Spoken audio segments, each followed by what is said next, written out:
Hvala, dakle, dobra večer svima, dobrodošli natrag na Parabellum. Večeras ćemo se odmah pozabaviti pitanjem drona koji je završio u Rumunjskoj. Iskreno ne razumijem zašto to izaziva toliko sumnji, polemika i tako dalje. Kao da je to neka potpuna novost, kao da se to nikada prije nije dogodilo i tako dalje. Zapravo, već otprilike 2 godine ruski dronovi završavaju u Rumunjskoj. Bilo zato što su ih pogodili Ukrajinci, bilo zbog pogrešaka Rusa, bilo zbog ometanja signala i slično. Primijetio sam da svi o tome govore vrlo površno, ograničavajući se samo na taj dron koji je pogodio zgradu, bez da stave stvari u kontekst. Znači, pitanje je jesu li to napravili namjerno ili ne. Nisu napravili namjerno. Je li ruski ili nije? Nije ruski. Potpuno izostavljajući kontekst posljednje 2 godine, stvari koje su se tamo već dogodile. Napominjem da imamo izravan kontakt s osobom koja tamo živi. Doslovno tamo, pola kilometra od rijeke. I koja nam je već slala privatno, u vremenima kada se to nije očekivalo, prije 2 godine, videa na kojima se čuje zujanje dronova. I tako su dronovi često završavali na rumunjskom teritoriju, a ljudi su se žalili, ali rumunjska država nije ništa poduzimala. Štoviše, nije samo da nisu ništa poduzimali. Kao što svjedoči ovaj stari intervju iz ožujka 2020. 26. ožujka 2025. Kao što vidite, zapravo su to stare stvari. Zalužni je već tada dao ovaj intervju, rekavši da ga je Rumunjska zamolila da prikrije incidente s crvenim dronovima koji su se događali na njihovom tlu. Dakle, kao što vidimo, suprotno je od onoga što vam neki propagandisti govore na televiziji. NATO izmišlja incident kako bi optužio Ruse i tako dalje. Ne, zapravo je to bila prilično neugodna situacija i za Rumunje. Zašto su pokušavali sakriti te incidente? I sve dok se nije dogodilo nešto tako očito, čak su i prethodnih mjeseci neki seljaci, Rumunji ili oni kojima bi dron završio u vrtu, slikali to. I onda je ta stvar postala tema rasprave, nacionalne rasprave. Pa to više nisu mogli skrivati. Sve dok su mogli, 2024. i 2025. godine rumunjska vlada je skrivala tu stvar. To nam svjedoči Zalužni, jer kad je razgovarao s Rumunjima, Rumunji su tražili da se šuti o padu šaheda na njihovom teritoriju. I zašto su se žalili na tu stvar ovdje? Jer glavni razlog je ovaj.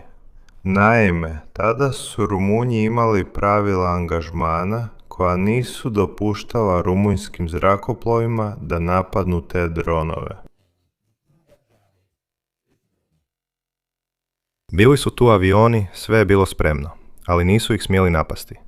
Također zato što, budimo iskreni, ako dron pređe pola kilometra u rumunjski zračni prostor, ili već imaš nešto u zraku, pa bi uvijek trebao imati nešto u zraku, ili postoji rizik da ga nećeš uspjeti uhvatiti.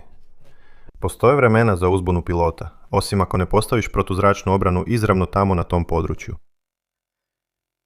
Osim toga, postojala su pravila angažmana koja im nisu dopuštala da djeluju. Toliko da su im Ukrajinci rekli, mi vam dajemo dopuštenje da ih napadnete, čak i u našem zračnom prostoru ako želite. I zapravo je vlada koja je nedavno pala čak promijenila zakon u Ustavu kako bi omogućila zrakoplovima i protuzračnoj obrani da napadaju te dronove. Dakle, kao što vidite, Rumunjska je u okviru NATO saveza bila prilično, recimo, dvosmislena oko preuzimanja izravne uloge u vezi s tim ruskim prekršajima. Štoviše, pokušavalo se to sakriti. Dakle, suprotno od onoga što se priča okolo. Imena i onako ih znate, oni koji govore. Sve je to zavjera, ne govore nam istinu. To je organizirano da se okrivi Ruse. Jeste vidjeli? Pokušavaju stvoriti ruski teror i tako dalje. Zapravo se pokušavalo umanjiti, sakriti stvar, sve dok ih nije bilo previše i stvar je morala izaći na vidjelo. Nije se moglo izbjeći suočavanje s problemom, jer su ljudi spontano snimali videozapise i pokazivali da država šuti o toj stvari. Sada, ostavljajući po strani analize drugih, potražio sam izravne analize. Analize koje rade izravno Rumunji, jer postoje rumunjski think tankovi, vojni analitičari, Osinter, pravi Rumunji, pa pogledajmo što kažu Rumunji. Ovo su kodovi drona koji je završio u Rumunjskoj. Kao što vidite, kodovi su na ćirilici. Primijetite da je ovdje nivel fragmentuli, vidite, to je rumunjski. Novi fragment letjelice. Rumunjski se prilično dobro razumije ako ste Talijan. Kodovi su naravno na ćirilici. Uspjeli su pronaći i kodove motora. Ponavljam, ovo su izravne analize Rumunja. I zanimljivo je da su proizvodni kod i datum drona od prije mjesec dana. To znači daje nam zanimljivu informaciju. Ako je dron star mjesec dana, to znači da Rusi praktički koriste gotovo sve što proizvedu. Jer to nije dron od prije 6 mjeseci koji je bio na skladištu i slično, nego doslovno proizvedu nešto prije mjesec dana i već ga lansiraju. To je značajno jer nam s analitičkog stajališta govori da se njihov proizvodni kapacitet praktički troši u roku od mjesec dana. Nemaju velike proizvodne zalihe.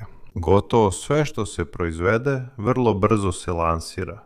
Dakle, to je zanimljivo. Barem je iz toga proizašlo nešto izuzetno korisno. Druga stvar je analiza koju je izravno napravila rumunjska grupa, koju ću vam sada pokazati i koja je po mom mišljenju zanimljiva. Jer osim toga, napravili su i procjenu podataka unutar samog drona.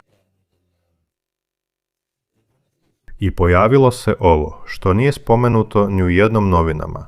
Nitko tko raspravlja na X-u ili gleda razne televizije. Ursini. Nema nikoga tko je otišao izravno uzeti ono što govore Rumunji, osim izjava države. Ja radije gledam analize bivših ili sadašnjih rumunjskih vojnika, Osint grupa i sl. To je grupa Getika Gen. Uspjeli smo doći do ovih fragmenata i napraviti analizu. I evo što smo otkrili. Nakon višestrukih analiza iz više izvora, uključujući podatke o mjestu lansiranja, programu leta drona i putanji ulaska u ukrajinski zračni prostor, informacije su primljene s 24-satnim zakašnjenjem, između ostalog, kao i akustični potpis pogonskog sustava koji je zabilježen prije udara. Na temelju OSINT izvora i videozapisa koje je objavilo lokalno stanovništvo, moguće je iznijeti sljedeću procjenu s visokim stupnjem sigurnosti. Bespilotna letjelica Geran 2, prema našim informacijama, nosila je 50 kg eksploziva velike razorne moći.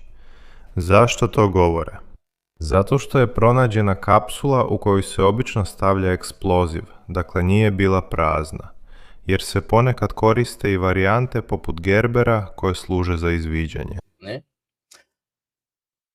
Letjelica je letjela unaprijed određenom putanjem i namjerno je udarila na približno unaprijed određene koordinate.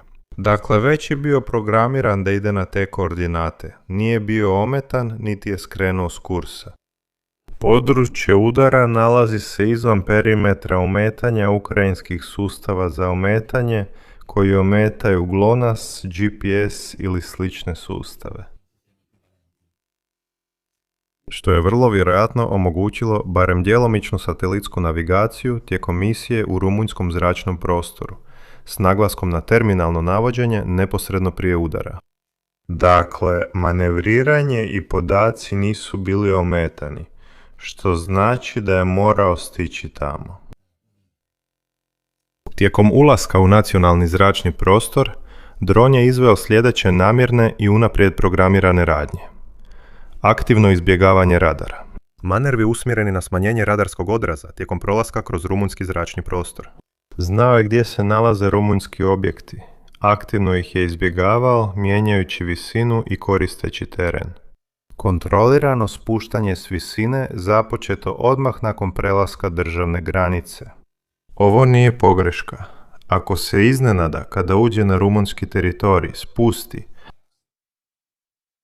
i pokušava iskoristiti teren, to ne znači da je bio ometan, da se izgubio ili nešto slično. On slijedi unaprijed određenu rutu. Cilj je bio svesti na najmanju moguću mjeru rizik od otkrivanja. Iskorištavanje zakona terena, odnosno morfologije terena kako bi se izbjeglo otkrivanje. Dakle, kada imate dron koji prati teren, nije već ometan, nije skrenut s puta, nije ondje završio greškom. Pogodili su ga Ukrajinci. Jer aktivno iskorištava teren i tako slijedi zadane točke rute. Ulazak u Zaron, završna faza bila je kontrolirana. Dakle, pratio je teren, podigao se, a zatim je krenuo dolje u Zaron. Programirana manevar za dovršetak misije izveden je prije udara. Jasno naznačeno akustičnim potpisom motora. Procjena. Niz manevara koje je izvela letjelica nije kompatibilan s pretpostavkom balističkog zanošenja nakon angažmana. Nešto ga je pogodilo. Podržana službenom verzijom prema kojoj je dron pogođen od strane ukrajinskih snaga i nastavio je letjeti bez kontrole. Dokumentirani profil leta jasno pokazuje održavanje aktivne kontrole nad letjelicom tijekom cijele misije. Zaključak. Ruska federacija je izvela namjerni napad na rumunjski teritorij. Tim Getica preuzima punu odgovornost za sadržaj ove recenzije. S posebnim poštovanjem prema onima koji su spremni braniti Rumunjsku, Tim Getica. Zatim, ako odete na njihove stvari, tamo su i njihovi podcasti. Objavljuju i drugu dokumentaciju, uključujući trag kretanja itd. itd.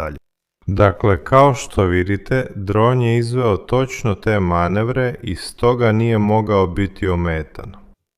Ako zapisuješ teren, očito nisi bio ometan, niti si pogođen, jer savršeno pratiš zadanu putanju. Razmislimo onda zašto. Po mom mišljenju, vratimo se na one stare prijenose koje sam radio o upadima dronova unutar baltičkog i poljskog zračnog prostora. Da kažemo da sve to služi za testiranje odlučnosti raznih zemalja i moramo to reći rumunjski. U ovom slučaju u prethodne 2 godine, također uzimajući u obzir svjedočanstva lokalnog stanovništva i zalužnog. Dakle, imamo više dokaza, i lokalnih i vanjskih, da je rumunjska vlada više puta pokušala sakriti te stvari kako ne bi morala intervenirati.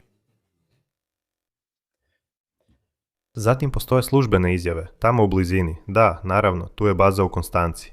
Alessandro Brunelli.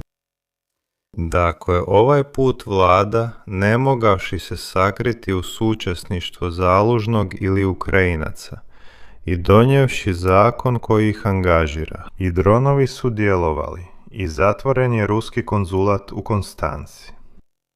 Ruski konzulat u Konstanci, za koji razni novinari i rumunjski OSINT analitičari kažu da se godinama koristi kao baza za smještaj raznih osoba koje su sigurno nadzirale aktivnosti u Konstanci.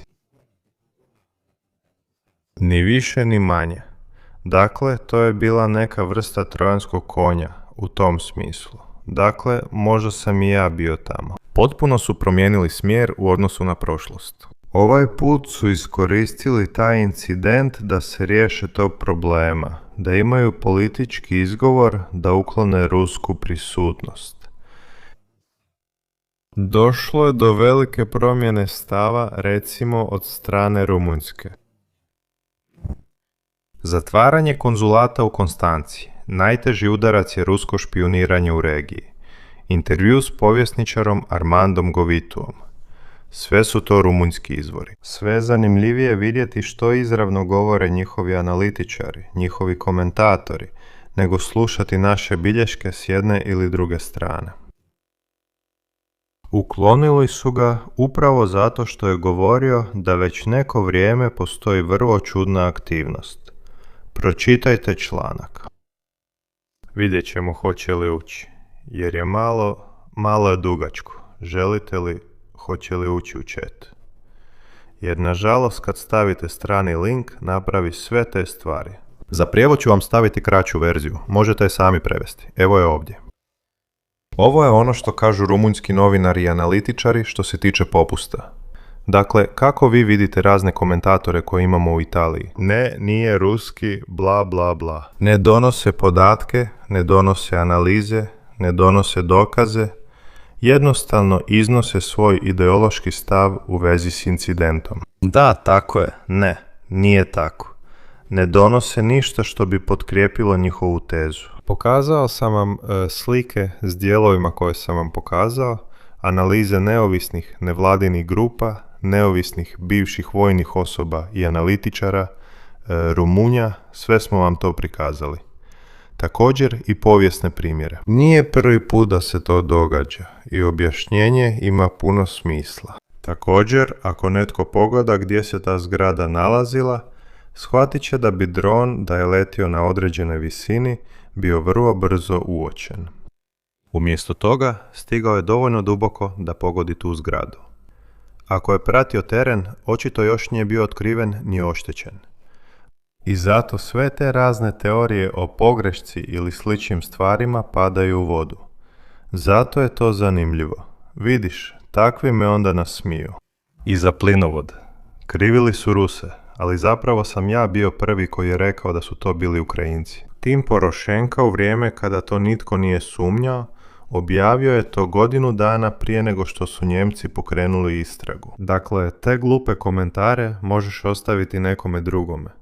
Moja zajednica ti to može potvrditi jer sam objavio razgovore s jednim svojim kontaktom na Telegramu. Da je to bio ukrajinski tim uz odobrenje Poljaka koji su i onako znali da prolaze kroz njihov teritorij. Vidiš, za razliku od drugih, ja od toga nemam nikakve koristi. Ne radim propagandu, ni za Ukrajince, ni za Ruse. I nikad nisam prihvatio tezu da su to bili Rusi, jer to nije imalo smisla.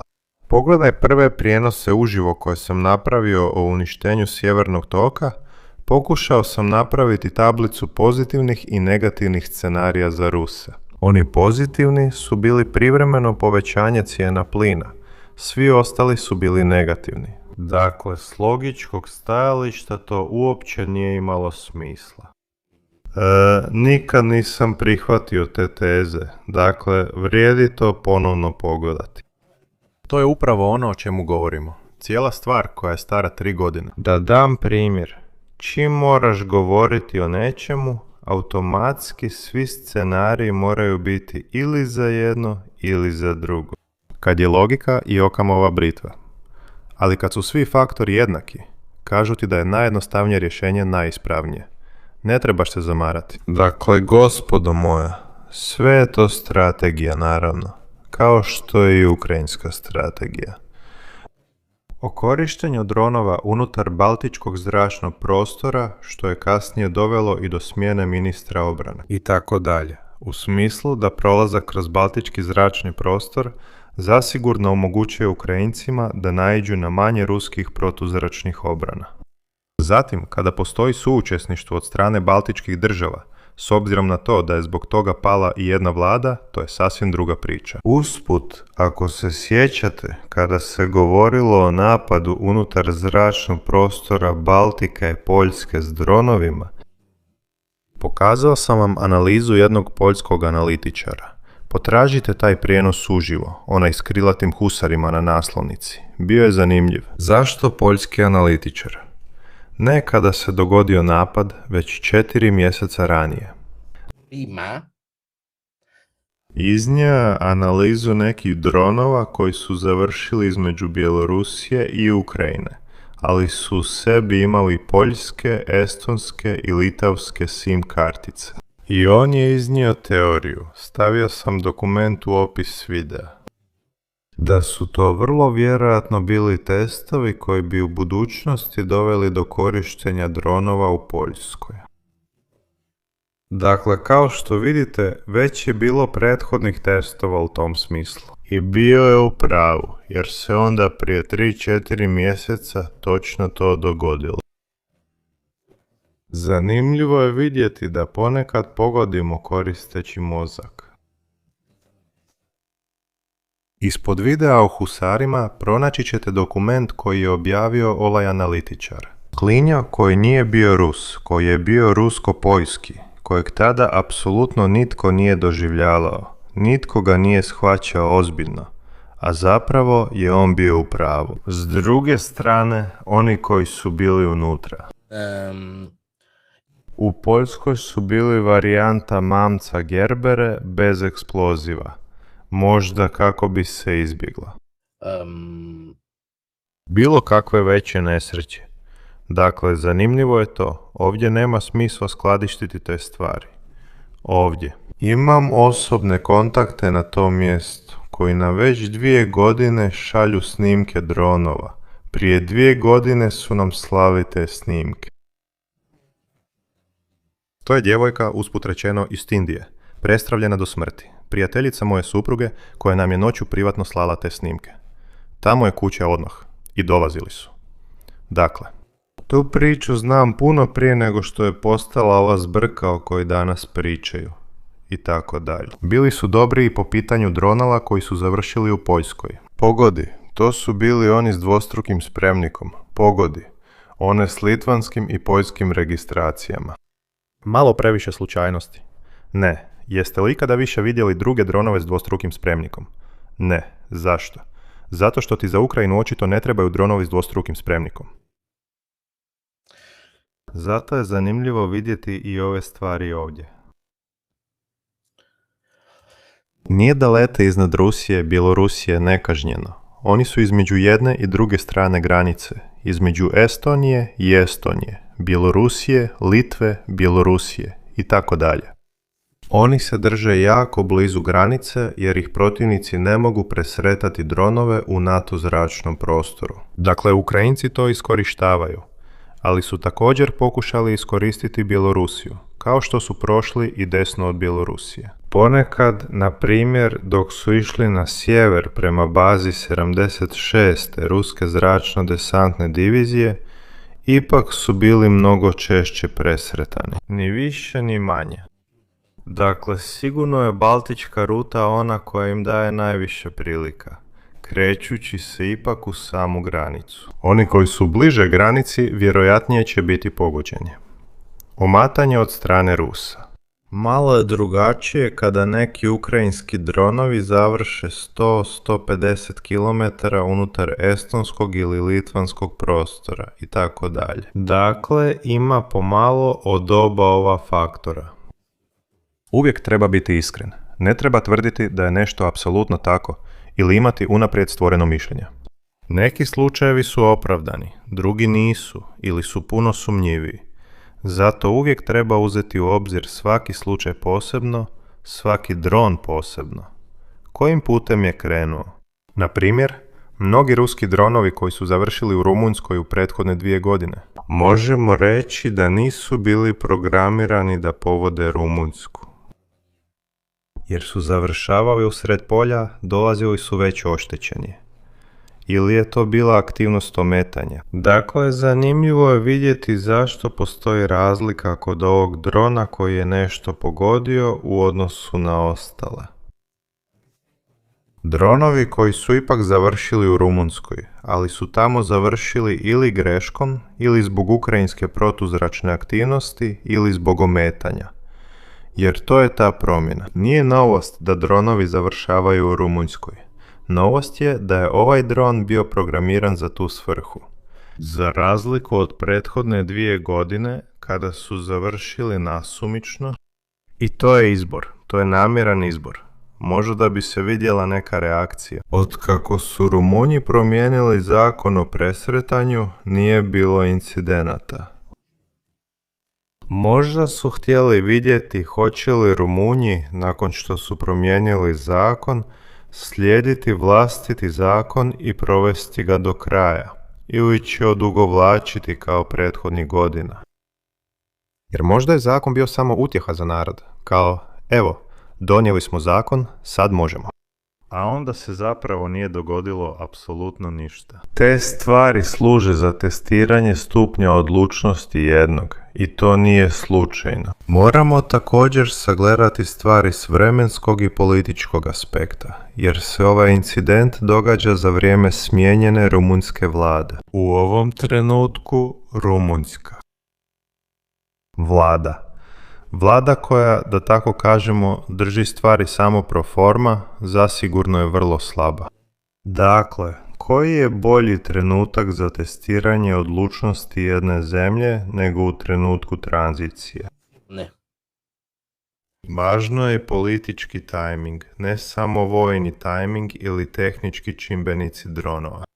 Usput, Ukrajinci razgovaraju s Rumunjima i praktički su postigli dvostranački dogovor o zaštiti zračnog prostora. Na kombinirani način, tako da svako ima više autonomije, recimo od Čiara Zelenskog. Upravo sam razgovarao s predsjednikom Rumunjske. Ruski dron je tijekom noći pogodio stambenu zgradu. Rumunjski predsjednik Nikos Ordana potvrdio je dogovor o suradnji u proizvodnji dronova. Vjerojatno će proizvoditi dronove za presretanje drugih dronova. Nešto tako obje strane, i Rusi i Ukrajinci, pokušavaju razviti. Ima li novosti o Pridnjestrovlju? Hoće li doći do ponovnog ujedinjenja s Moldavijom? Je li to Moldavija? To je sasvim druga priča, koja zahtjeva cijeli poseban live. Sigurno Pridnjestrovlje, s obzirom na to da su zatvorili plinovod i da su potom dobili ponudu da primaju plin iz Rumunjske i tako dalje. Možda je to i neki oblik soft powera. Nalaze se u prilično dramatičnoj situaciji. Osim toga su izolirani. Situacija i dalje visi u zraku, također zbog jednostavno pravnog pitanja. Jedna od glavnih komponenti za neku zemlju da uđe u Europsku uniju je imati kontrolu nad vlastitim granicama. Na međunarodnoj razini Moldavija uključuje Pridnjestrovlje. U praksi je ne kontrolira. Dakle, moraju riješiti taj problem ako žele ući u Europsku uniju. Većina moldavskih građana također ima rumunjsku putovnicu. Dakle, mnogi se prave separatistima, ali onda iskorištavaju moldavsku ili rumunjsku putovnicu kako bi ipak bili i europski građani. Jednom je bio prijenos uživo, preporučujem vam da pogledate video koji je napravio Emiliano iz Bold Don't Lie, koji se puno bavi ovim pitanjem, jer su u tom videu bili i neki podaci koji su ponekad bili i zabavni. Bacam nasumične brojeve, ali sjećam se kakav je bio omjer. Na primjer, u roku od godinu dana, kroz Pridnjestrovlje je prolazilo oko 50 milijuna cigareta, 50 milijuna paketa cigareta. Netko je napravio izračun i ispalo je da bi svi, uključujući djecu, praktički trebali pušiti jednu paklicu cigareta na sat tijekom cijele godine. Pridnjestrovlje je bila i jest dobra zona za ovakvu vrstu krijumčarenja. Dakle, odgovarala je recimo za to. A onda to je jako duga priča. Priča se o ruskoj vojsci koja je odlučila zadržati to područje pod kontrolom nakon što se to dogodilo. Sovjetski savez. Dakle, bila je i mali rat, za koji malo zna. Ako odete na Google, na Wikipediju i slično, potražite rat u Pridnjestrovlju, u kojem je usput rečeno sudjelovala i Rumunjska. Rumunjska i Moldavija. Protiv ruske vojske ili onoga što je od nje ostalo, kojem je zapovjedao neka vrsta ratnog vođe ili generala. Dakle da, Pridnjestrovlje je tehnički gledano Donbas Moldavije, ni više ni manje.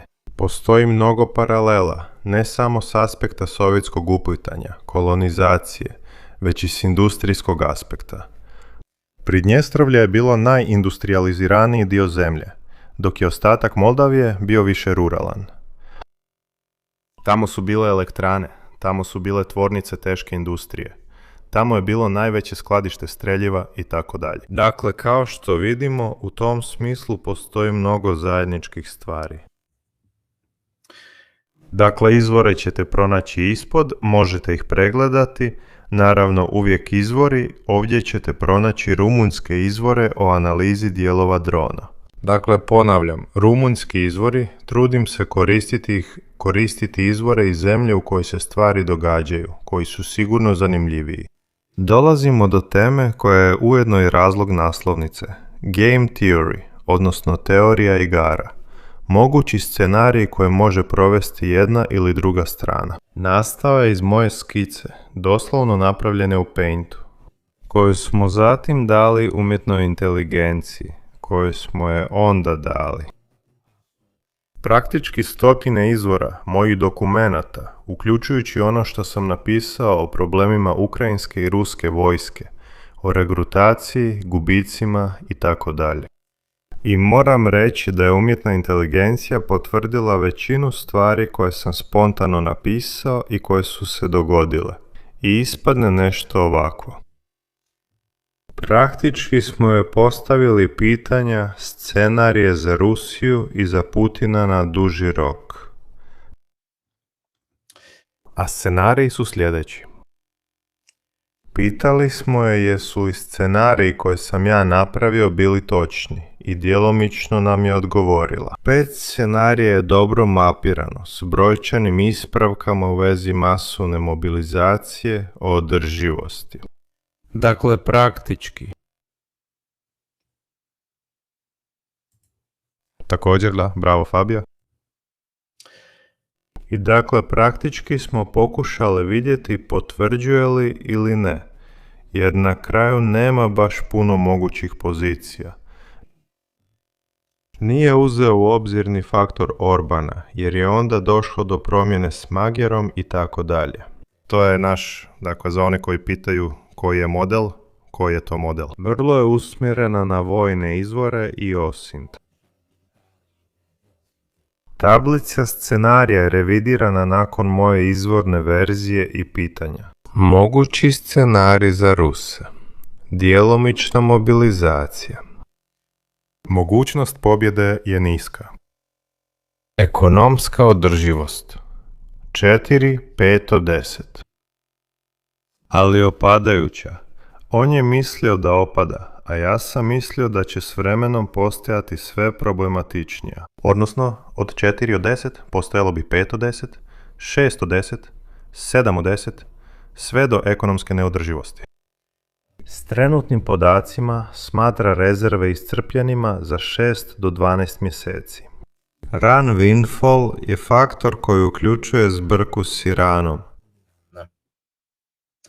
Unutarnji politički rizik za djelomičnu mobilizaciju od strane Rusije je 6 od 10. Prilično visok, jer ako se sjećate kada su napravili djelomičnu mobilizaciju 2022. godine, 1 milijun ljudi je pokušalo pobjeći. Ali je upravljiv sve dok pragovi ostanu. Ispod praga društvene vidljivosti. Što se misli pod društvenom vidljivošću? Ta tehnika koju koristi Ruska federacija da nastavi s regrutacijom, ali pritom crpi iz recimo nižih slojeva društva. Odnosno, nudeći novac kako bi ljudi iz Tatarstana i slično išli u borbu. Ili nudeći, kao što se radilo u vrijeme Wagnera, oprost zatvorenicima. Ako bi išli u borbu, odnosno dok ne počneš pogađati srednju klasu, buržoaziju i možda one koji žive u većim gradovima.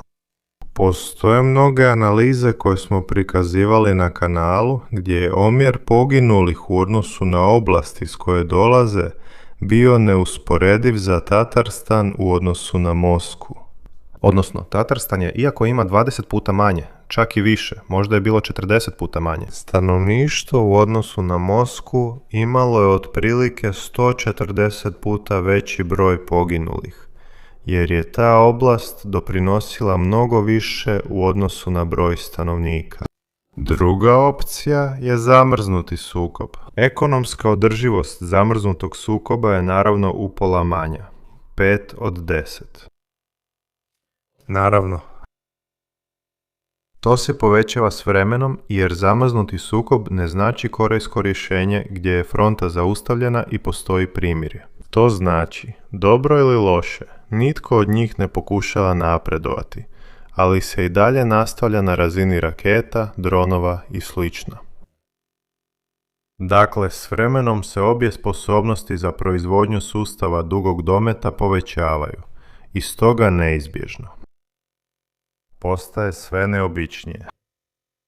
Sigurno Putin, ovo ne funkcionira. Postoji i problem, slijepa ulica, kada je riječ o zamrzavanju bojišnica. Zašto je Putin donio ovaj zakon? Gdje piše da su oblasti Herson, Zaporižja, Donjeck i Lugansk ruski teritorij. Jeste li primijetili da u Putinovoj naraciji oni koji pričaju o ratu u Ukrajini s ruske strane često govore o oslobođenju? Zato što su donijeli zakon kojim kažu da su te oblasti sada ruske. I ovdje, oprostite na osmijehu, ali po meni iz toga proizlazi nešto pomalo smiješno. U smislu da ako bi rat bio zamrznut, s obzirom na to da su Rusi donijeli zakon kojim kažu da te oblasti sada pripadaju Rusiji, tehnički gledano, bili bi Rusi ti koji prepuštaju teritorij. Jer su područja koja su još uvijek prema Rusima pod kontrolom Ukrajinaca, ti dijelovi oblasti koje Rusi nisu uspjeli zauzeti. Tehnički gledano za Ruse i samo za njih, jer su donijeli zakon koji kaže da su to njihova područja, pa bi prema njima bila okupirana od strane Ukrajinaca. Dakle, ako sada završiš rat, tehnički gledano predao bi ruski teritorij. Jer si sam sebi napisao da je to ruski teritorij. Ja dižem ruke, jer su ovo očito predstave koje stvaraju stvarno smiješne situacije. Ali tako je.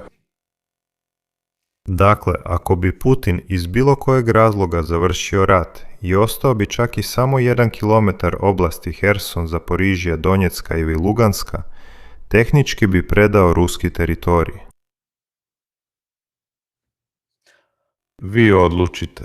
Mislim da mnogi od vas o tome nisu razmišljali. Ali to je prilično zanimljivo. Dakle, politički to ne bi mogao predstaviti kao pobjedu. I onda bi počele kritike o rasipanju i tako dalje. U međuvremenu uvedimo našeg Lanzarona, jer ćemo naravno govoriti i o Gripenima i o mnogim drugim stvarima. Treći scenarij. Masovna mobilizacija. Srednja mogućnost pobjede uz masovnu mobilizaciju. Nije da masa ljudi koju smo vidjeli puno mijenja na terenu. Iako su Rusi tijekom 2025. godine došli blizu sloma ukrajinskih obrambenih linija, ali uz izuzetno visoku cijenu. Dakle, ja sam podcjenjivao stvar. Međutim, potpuna mobilizacija bi mogla trajati 12 do 18 mjeseci, nakon čega bi postala neodrživa. Politički održivo? Ja sam procijenio rizik kao 10 od 10. Umjetna inteligencija mi to potvrđuje s izvorima. Mnogi bi pobjegli. To bi bila otpor iz rujna 2022. pomnožena do nevjerojatnih razmjera. Prihvaćanje poraza. Četvrti scenarij. Mogućnost pobjede naravno ne postoji. Ekonomska održivost. Niska, jer bi naravno postojala samo reintegracija veterana bez radnih mjesta, ogromni troškovi obnove, gubitak geopolitičkog prestiža. Politički nemoguće za Putina. To bi značilo kraj njegovog sustava vlasti. Također, zbog onog što sam vam govorio o oblastima koje su zakonom dodane kao dio Ruske federacije, a tehnički bi bile prepuštene drugoj zemlji. Ne znam jesi li to čuo, Leonardo, jer mnogi nisu. Zar ne? Prije neki dan mi je pala na pamet jedna misa, dok sam recimo zajedno s Ivanom Barbatom davao najbolje upute s izvorima. Na ova pitanja koja sam postavio primjenjujući teoriju igara, game theory, na moguće scenarije Rusije, budući da je Rusija donijela zakon kojim kaže da ti oblasti pripadaju Rusiji, ako bi se front zamrznuo, tehnički bi predavali ruski teritorij Ukrajini. Zlo krutosti. Sami su se ukrutili na zakonodavnoj razini. Dobro večer svima, usput. Slijepa ulica. I ti? Slijepa ulica. Nismo vidjeli ove pogreške. Ukočiti se nikad nije dobra ideja u ratu jer treba biti fleksibilan, kao što voda pronađe svoj put. Hvala. Propaganda se mora moći kretati i prodavati, premještati se.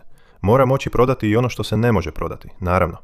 Istovremeno mora se moći mijenjati, pomalo kao Ukrajinci koji se vraćaju na granice iz 1991. Jako loša ideja izjaviti nešto tako. Pojam strateške dvosmislenosti koji smo stavili u knjigu o Pacifiku primjenjuje se i na ove stvari ovdje. Možeš biti strateški dvosmislen i u onome što želiš postići. U trenutku kada to izjaviš, mjerilo tvoje pobjede ili postizanja ciljeva temelji se na onome što si izjavio. Naravno. Da, to je stvarno istina.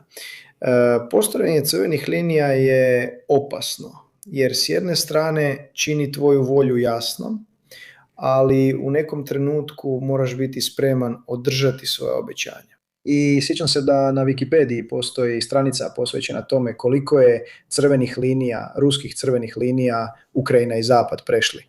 I nikada se nije dogodilo ono što je bilo obećano. Dakle, radi se o vjerodostojnosti zemlje. Da, istina. Postoji prijenos uživo, tanka crvena linija, koristeći naslovnicu filma, jer je zapravo to bila ogromna tablica stvari gdje su svaki put govorili ne, ali ako im damo ovo, dogodit će se ono, a to se nikada nije dogodilo. To se nikada nije dogodilo. Izgubiti vjerodostojnost je gore nego nemati oružje, posebno za nuklearnu silu. I ovdje pomisli se na hladni rat, na uzajamno osigurano uništenje, na med. To je funkcioniralo, jer nisu postojala samo oružja, već i uvjerenje da će druga strana održati svoja obećanja. Ako to ipak ne učiniš, a Rusija to mnogo puta nije učinila, još ako si i zakonski vezan s oblastima, stvar se dodatno komplicira. Ali dopuštam si kritizirati i Ukrajinu u tome, jer je Zelenski želio zakonom zabraniti pregovore s Putinom. Sveti Bože, sve razumijem. Ali ostaviti otvorena vrata je razlog zašto su se međusobno blokirali i postali politički neodrživi. S jedne strane, i istina je da to možeš predstaviti kako god želiš, vratiti na narodno glasanje i tako dalje. Odgovorit ću i na to. Postoji li za Rusiju rizik od implozije ili građanskog rata zbog ovog rata? Putin je sve više na klimavim nogama. Preporučujem vam da pogledate Russian Media Monitor, kako biste vidjeli koliko su ruski propagandisti na televizijama doslovno izvan pameti. Gledao sam posljednje epizode, da steknete dojam, govorili su o napadu na Poljsku, Rumunjsku, jednostavno iznose sulude ideje. Napadali su i Armeniju. Vrlo je zanimljivo kako se povijest promijenila i kako je Putinu nedavno čak izletjelo da je rat započeo zato što je Ukrajina htjela ući u Europu. To mu je izletjelo, ne, to je. Priča o NATO, okruživanju, prijetnji, sve je to nestalo. Nedavno, baš na Media Monitoru, u jednom video prilogu s više gostiju, govorili su kako se Armenija približava Europi, da žele završiti kao Kijev i slično. Govorio je s nevjerojatnim rečenicama tipa. Onda kaže, lijepo je to što... Kad sam ja govorio te stvari, govorili su mi da sam atlantistički propagandist. To govore na televiziji u 8 navečer na ruskoj televiziji. Bivše sovjetske nacije postoje zato što Rusija odlučuje da postoje. Doslovno to kažem. Stavit ću vam poveznicu i pogledajte to jer je to nevjerojatna stvar. Malo ljudi, ja sam vas stvorio. Zapamtite da sam vas ja stvorio. Ne, ali oni to doslovno kažu. U smislu da postojiš dok god to nama odgovara. Majko moja. Ma majko, potpuno su opušteni, stvarno bez ikakvih problema. To otvoreno govore i tako dalje. Gledaj, pustit ću vam to, jer onda netko kaže da izmišljaš te stvari. Ruski mediji, Monika. Ovo je zadnji video Solovjeva. Postojiš sve dok se Rusija slaže s tvojim postojanjem. To je rasprava između Solovjeva i raznih drugih. Obično ima vojne stručnjake, politologe i tako dalje i tako dalje. Pogledajte ga. Pronađite taj video jer je zanimljiv. I savjetujem vam da pogledate i video u kojem je Aleksandar Dugin. Jer nikad nisam vidio nekoga tako ludog. Postoji video s Aleksandrom, ne šalim se. Čak i ruska novinarka. Ne stavljam ga jer traje 14 minuta. Nećemo sad gledati 14 minuta ludila. Ali postoji video u kojem Aleksandar Dugin naziva Sjevernu Koreju svjetionikom slobode i demokracije. Čak je i ruska novinarka rekla, oprosti, ja sam tamo bila. Odnosno, imala sam stražare koji su me pratili posuda i nisam čak mogao ni komunicirati s lokalnim stanovništvom. Zar ne? Onda se Dugin malo pribere i zvali ovo ne. Ali budući da su oni prolili svoju krv zajedno s nama, to je zanimljivo. Jer još prije nekih 6 mjeseci u Italiji su bili ljudi koji su govorili da ih nema. Vojnika iz Sjeverne Koreje. Srećom nije ih bilo. I doslovno kaže, da, budući da su prolijevali krv zajedno sa našima, onda ne mogu biti tako loši. Razumijem. Možda i nisu tako loši. Ali sigurno, mislim, s logičkog stajališta ti kažeš da je ovo filozof, mislilac.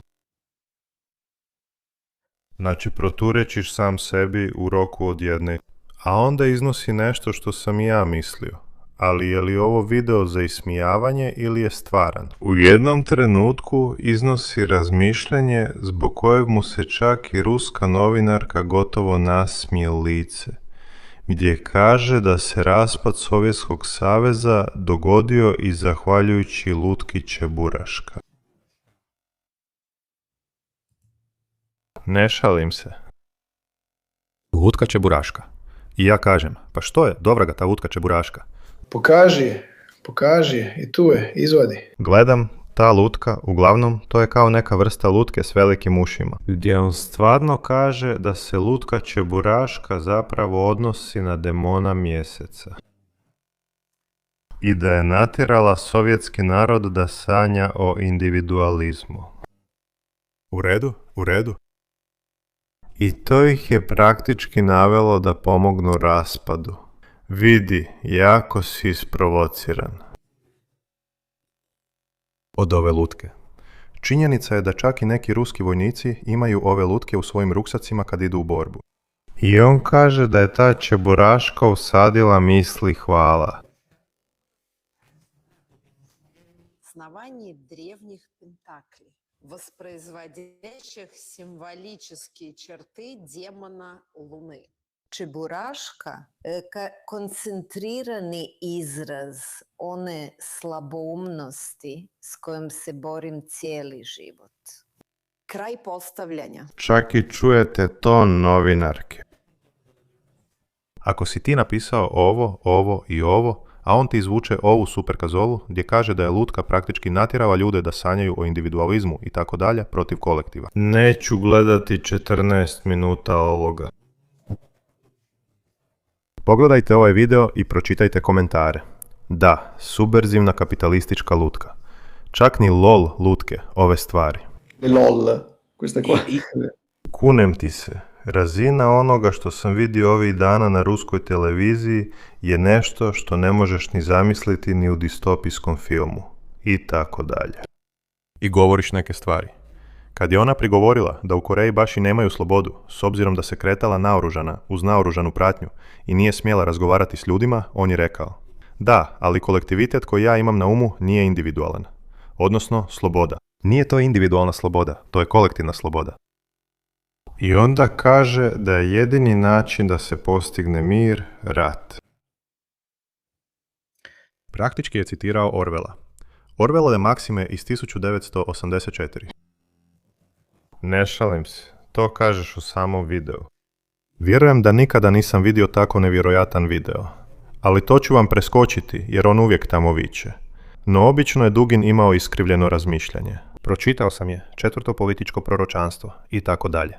Iskrivljeno, čudno i tako dalje. Ali barem je imao privid strategije, dosljednosti u vlastitom razmišljanju. Ove stvari ovdje, mislim, čak mi čarobnjak iz renesanse ne bi izvukao. Idite to pogledati jer su stvarno zabavni. Ali natjeraju te na razmišljanje. Jer ako na ruskoj televiziji ih stalno zasipaju ljudima koji govore da trebamo nuklearizirati Armeniju, Poljsku, Rumunjsku, ima ovih koji govore takve stvari i bombardiraju te dan i noć. Zamislite, upalite televiziju, nemaš formilija koji ti pokazuje bunkere Azostara uzete iz videoigara ili ne znam, prenosi izvještaje, takve stvari. Ali imaš ljude koji te neprestano bombardiraju tim teorijama i nije da su se one sad pojavile. Već 20 godina rade te stvari. Prvi videozapisi u kojima su maštali o napadu, o tome kako bi izvršili invaziju na Baltičke zemlje, datiraju iz 2012. Mislim da steknete dojam. Čak i prije pitanja Majdana, Krima i tako dalje. Već 20 godina bombardiraju televiziju ovakvom vrstom razmišljanja. Vratimo se na analizu teorije igara.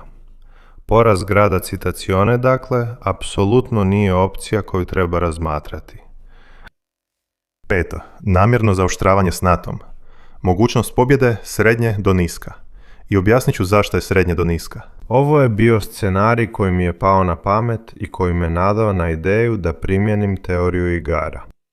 Napisati ja tablicu, a zatim je dati umjetnoj inteligenciji. Zahvaljujući Ivanu Barbatu, s gomilom mojih izvora iza sebe, kako bih potkrijepio i prošlu povijest. Još sam smislio jednu strategiju, očajničku, koja bi dugoročno imala smisla. I ovdje, dobro me slušajte, na ono što Rusi rade s tim malim ispitivanjima, s dronovima u Poljskoj i tako dalje. Bravo Inter, eskaliraj da bi deeskalirao. Ali to je izuzetno opasna eskalacija radi deeskalacije. U kojem smislu? Recimo da stvarno krenu s napadom na Baltik.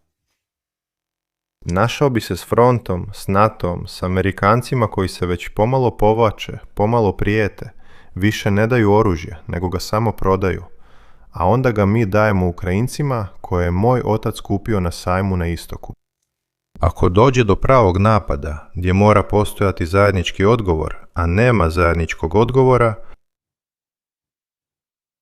samo neke zemlje pristaju, ali druge, pred idejom pravog izravnog sukoba s Rusijom, povlače se.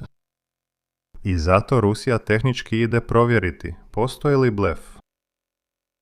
Pa tada bi se sve srušilo, jer više ne bi bilo ljudi spremnih podržati Ukrajinu. Ne bi ih bilo. O tome smo također razgovarali sa Restovićem. Jer ako Rusi uđu u Baltičke zemlje, recimo, onda da bi ih izbacili odande, moraš poslati pješaštvo. Ne možeš samo ispaljivati rakete ili dronove. Želiš ga osloboditi? Moraš poslati ljude koji idu u rovove. U ovakvom scenariju postoje samo dvije mogućnosti. Nema ih puno. Prva, front se raspada pred stvarnom mogućnošću izravnog rata s Rusijom. Mnoge zemlje se povlače, što može imati lančani učinak ili dovesti do raskola. Formira se koalicija zemalja koje su ipak odlučne nastaviti rat. Čak možda i bez Francuske, bez Španjolske i tako dalje. Sigurno Poljska, Finska, Danska, Baltičke zemlje i tako dalje i tako dalje. Ako Putin pobjedi u ovome, naravno da bi i te zemlje bile toliko zaokupljene svojim stvarima u baltičkim zemljama da ne bi uspjele podržati Ukrajinu. Dakle, u ovom scenariju Putin bi preuzeo golem rizik. Ako pobjedi, bit će heroj. Ali ako pogriješi, i postoji zajednički trenutni odgovor, koji također ima, recimo, kolektivizirajući učinak, zar ne? Svi zajedno. Onda više ne ratuješ protiv Ukrajine s nekakvim hrpom zahrđale krame koju im mi šaljemo, stvarima iz 80-ih, 70-ih godina. Ali zapravo se nalaziš u stvarnoj borbi protiv cijelog zapadnog svijeta. I to ne neizravno, nego izravno. Ovo je scenarij all in. Ako ti ide dobro, razbiješ koaliciju. Ako ti ide loše, imaš cijelu koaliciju protiv sebe.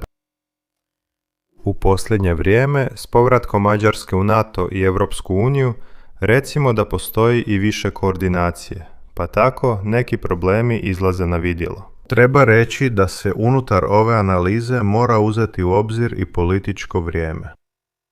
Le Pen u Francuskoj, Nigel Farage u Engleskoj, Alternative for Deutschland u Njemačkoj, koji bi ipak mogli malo promiješati karte za godinu ili dvije. I tada bi imao Europu, koja je ionako već slaba, još manje usklađenu. I zato je sada pravo vrijeme za napraviti nešto takvo. Rizično nije sada, nego kad bi oni došli na vlast i bili bi skloniji povući se. Znaš li zašto to smatram opasnim, Leonardo? Zato što je na kraju ova, koja je najveći ulog, ona s najvećom vjerojatnošću pobjede. Djelomična mobilizacija nije dovoljna. Vodiš još jednu godinu sukoba i tako dalje. Zamrznuti sukob ne funkcionira. Masovna mobilizacija je neodrživa. Prihvaćanje poraza je neodrživo. To je ta oklada. Dakle, kad ste me ranije pitali koji je smisao tog drona koji ide u Rumunjsku i pogađa zgradu, po meni to služi za ispitivanje, baš kao što se dogodilo i prije, kakva je reakcija na razini koalicije zemalja. Postupno. Mogu dodati jedan element tvojoj analizi koja mi se čini potpuno točnom. To je pomalo ista priča kao i prozor prilike na Pacifiku. Odnosno, Putin bi mogao pomisliti, prije nego što Europa ozbiljno razmisli o nuklearnom oružju, prije nego što uvede sustave dubinskog napada i proturaketne obrane, prije nego što sve to stupi na snagu, ja ulazim. Djelujem unaprijed. Djelujem unaprijed prije nego što Europska unija reagira. Obrati pažnju, mnoge rasprave koje se vode kako na ruskoj televiziji, tako i među vojnim blogerima jesu. Ako trebamo učiniti nešto da prekinemo podršku Ukrajini, moramo to učiniti sada, jer oni se ponovno naoružavaju. Naravno, ima i onih koji to prikazuju suprotno, odnosno, razmislite, oni se ponovno naoružavaju, pa bismo mogli potaknuti Ruse da nas napadnu. U određenom smislu da, to je istina, ali ne onako kako to prikazuju na televiziji, jer to je nešto što se ne govori uvijek na TV-u. Na televiziji izgleda kao da zemlje, neki ljudi koriste izraze poput Baltičke zemlje naoružane do zuba. Svi zajedno, kad ih zbrojite, imaju 30.000 ljudi, 3 tenka, 100-tinjak oklopnih vozila i praktički 0 aviona. I tako to predstavljaju. Naoružavaju se, pa bi se Rusija mogla zbog toga uznemiriti. Ne naoružavaju se zato što je Rusija napala drugu zemlju. To je sigurnosna dilema napravljena selektivnim odabirom činjenica. Da, rečeno ideološki. To je selektivno biranje bez uzimanja u obzir vremenskog okvira. Ali istina je da je s čisto strateško vojnog gledišta to način razmišljanja koji je mnogo puta bio primijenjen. Daću primjer. Invazija na Poljsku od strane austrijskog ličilaca dogodila se uglavnom zato što je to želio učiniti cijeli život, uključujući i ono na Rusiju. Ali i zato što su mislili da će Francuska i Engleska, koje su se ponovno naoružavale, za godinu dana biti neosvojive. Dakle, paradoksalno, ponekad pokreneš logiku imam ovaj vremenski prozor. Ako to moram učiniti, moram to učiniti sada, ili ću se naći u ratu na 2 fronta.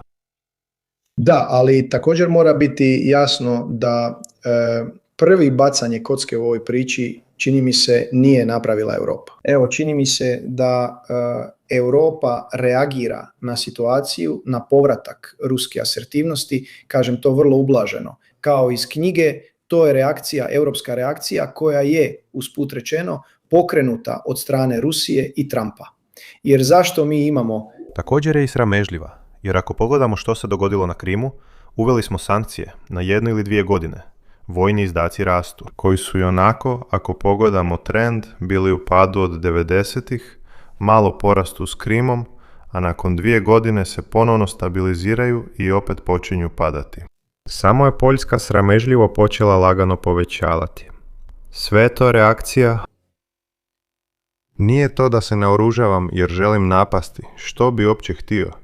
Nikad nisam čuo za to. Zbog čega? Zbog ruskih televizora, zbog ruskih automobila, zbog ruskih računala. Zbog toga. Zbog hrane. Ne, zbog toga da... Nema testa, vi budite mirni, ovdje ste romanjolac i imate krvi. Pusti to, ona. Dolazi sama, ne trebaš ti ići. Kao što je rekao Lundini, oni dolaze pozdravljajući. Svi. Nas smo se nasmijali, ali situacija nije baš za smijeh. 6. scenarij, jer ga očito treba uzeti u obzir. Ukrajina se urušava uslijed iscrpljivanja do kraja godine. Vrlo mala vjerojatnost, ali nije nula. Pogrešno? Nedavno je upravo izašao jedan. Kyiv Independent je napravio intervju o njihovoj mobilizaciji, gdje su također govorili o padu broja dragovoljaca, ljudima koje pokupe na ulici i tako dalje i tako dalje. Naravno, ovo bi bilo održivo za Rusiju, vrlo održivo, čak i na političkoj razini. Zato sam dao da se napravi još nešto. U međuvremenu vam ostavljam ovo, ako želite vidjeti ostale čimbenike. Iran, iznenadna dobit plus pad Orbana su još neki čimbenici koje smo uključili u raspravu. Zanimljivo je, po mom mišljenju je također opasno to što je scenarij koji daje najviše šanse Rusiji da pobjedi, ujedno i najrizičniji. Onaj scenarij kockanja, da vidimo možemo li slomiti tu podršku. I to je zanimljivo, jer ta tema izlazi gotovo prirodno u raspravama ruskih vojnih blogera, koja se vodila prije tjedan dana, 2 tjedna. Znači gađati proizvodne centre u Europi koji opskrbljuju Ukrajinu, a koji su trenutno negađani i vrlo vjerojatno će Ukrajina sve više povećavati vlastitu proizvodnju. Postoje i unutarnji mehanizmi kolapsa, provjereni jedan po jedan. Postoji unutarnji kolaps, nedostatak vanjske potpore, kolaps zbog iscrpljivanja. Naravno, uzimajući u obzir i one prijenose uživo koje sam radio o unutarnjim podjelama, nacionalistima za i protiv Zelenskog. Poznata priča o SBU protiv Gura, Azov protiv regularne vojske. Azov i armijski korpusi apsolutno ne žele nikakav dogovor s Rusima. Dakle, i svi ti faktori su uzeti u obzir. Onda ću vam možda staviti datoteku ako je želite preuzeti, jer je puno duža. I usput smo ubacili pitanje ruske mobilizacije na tijek događaja, a tu smo koristili i moje izvore i sve Fontanine izvore. Prije 2 mjeseca, ako se ne varam, imali smo jedan prijenos uživo. O tijeku gubitaka, novačenju s obje strane, koristeći izvore koje su sami naveli, jer često im se omakne koliko su ih ove godine novačili i tako dalje. I tako, s prednostima i manama tih izjava, čovjek više manje može shvatiti. Kako ide tijek događaja? Sigurno je najzanimljiviji podatak, a to se može vidjeti i iz onoga što se događa na terenu. Gotovo ništa, iskreno. Vratili smo se na razinu iz 2022 što se tiče napredovanja. Ovo je scenarij. Praćenje regrutacije. Ruski, osim što nalazimo uobičajene podatke, koliko ih je primljeno po ugovoru, koliko dobrovoljaca, izjave Medvedjeva, razne izjave Peškova, službene izjave, također i Ruskog ministarstva obrane. Trošak koliko su izjavili da će im dati. Da vam dam ideju, ako odete niže u dokumentu, naći ćete ovo, da je u kolovozu 2024 stopa novačenja koju su oni prijavili, dakle koristimo brojke koje su oni prijavili, bila oko 750 dnevno.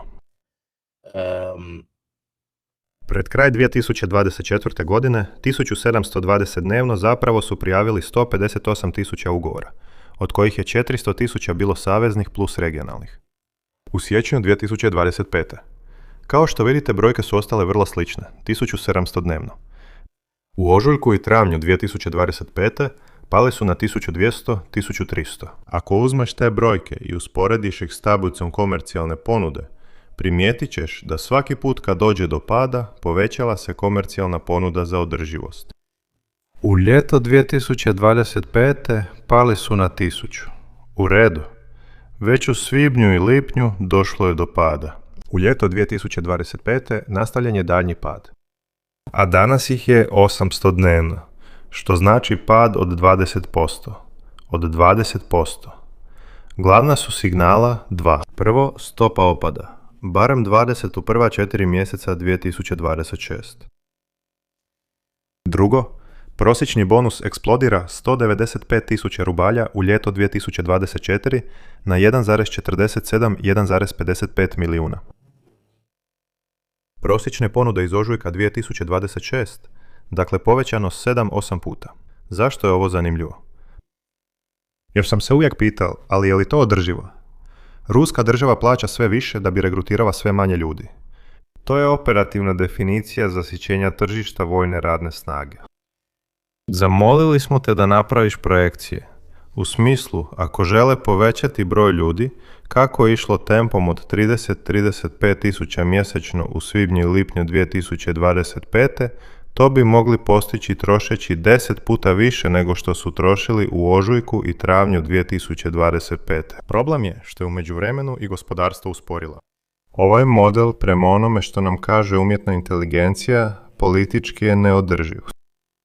A s ekonomske strane mogli bi to raditi godinu, 2, najviše 18 mjeseci. I onda bi došlo do kolapsa, jer ne možeš ljudima plaćati 10 puta više. Zapravo, posljednja stvar koju su napravili je pametna. Nisu ponudili novac. Tako je. Ponudili su otpis dugova. U posljednjoj ponudi Putina opraštaju ti do, koliko je bilo? $140.000, ali se ne sjećam koliko. 10 milijuna rubalja. 26. svibnja 2026. Putin je potpisao zakon koji otpisuje do 10 milijuna rubalja, otprilike $140.000 dugova za nove regrute. Dakle, koristiš obrnutu strategiju. Otpisuju ti dug umjesto da ti daju novac, jer ga više nema. I onako ne bi nikada naplatili te nenaplative dugove. Ali bi ih svejedno naplatio. Tako je. Nešto kao brisač datoteka. Brisač datoteka. Porezni nalog brisača datoteka. Brisač da, u ruskoj verziji. Pametna stvar. Neće ti dati ništa i idi crknuti. Ali ti također ništa ne oduzimam. Nema ništa. Ako imaš $140 milijuna duga, moj prijatelj kaže da je u Rusiji s toliko novca isto kao imati u Italiji, mislim, €1.000.000 duga. Madonna. Ma ne znam, u svakom slučaju zanimljiva je ova nova strategija. Ali ove stvari, povećanje i promjena strategije, otpisivanje duga ili neisplata, sve su to simptomi. To je znak izuzetnih poteškoća u nastavku regrutacije na razini 2024 i 2025. godine. Pogledajmo zašto su ovdje Leonardo i Lanzarone, naši domaći stručnjaci. U posljednje vrijeme, Amerikanci, ja sam radio niz prijenosa uživo, kao Loviti medvjeda.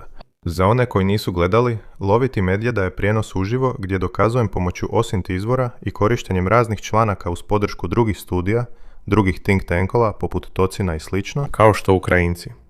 U posljednjih 8 mjeseci sustavno i namjerno uništavaju antene, sustave za rano upozoravanje, radare, sustave Buk, S-300, S-400 pancir i tako dalje. U području između koridora Zaporižja i same Zaporižje, uglavnom, zanimljivo, već nekoliko mjeseci Ukrajinci, čak i uz korištenje balona, počeli su pretvarati cestu Mariupolj-Melitopolj u autocestu smrti, koja pomalo podsjeća na autocestu smrti u Iraku. Zašto? Zato što su znatno smanjili ruske kapacitete u tom određenom području. Dakle, ove stvari uvijek treba gledati zajedno. Zato mi dopustite ako sam malo opširan. U kombinaciji s tim je napad na Moskvu.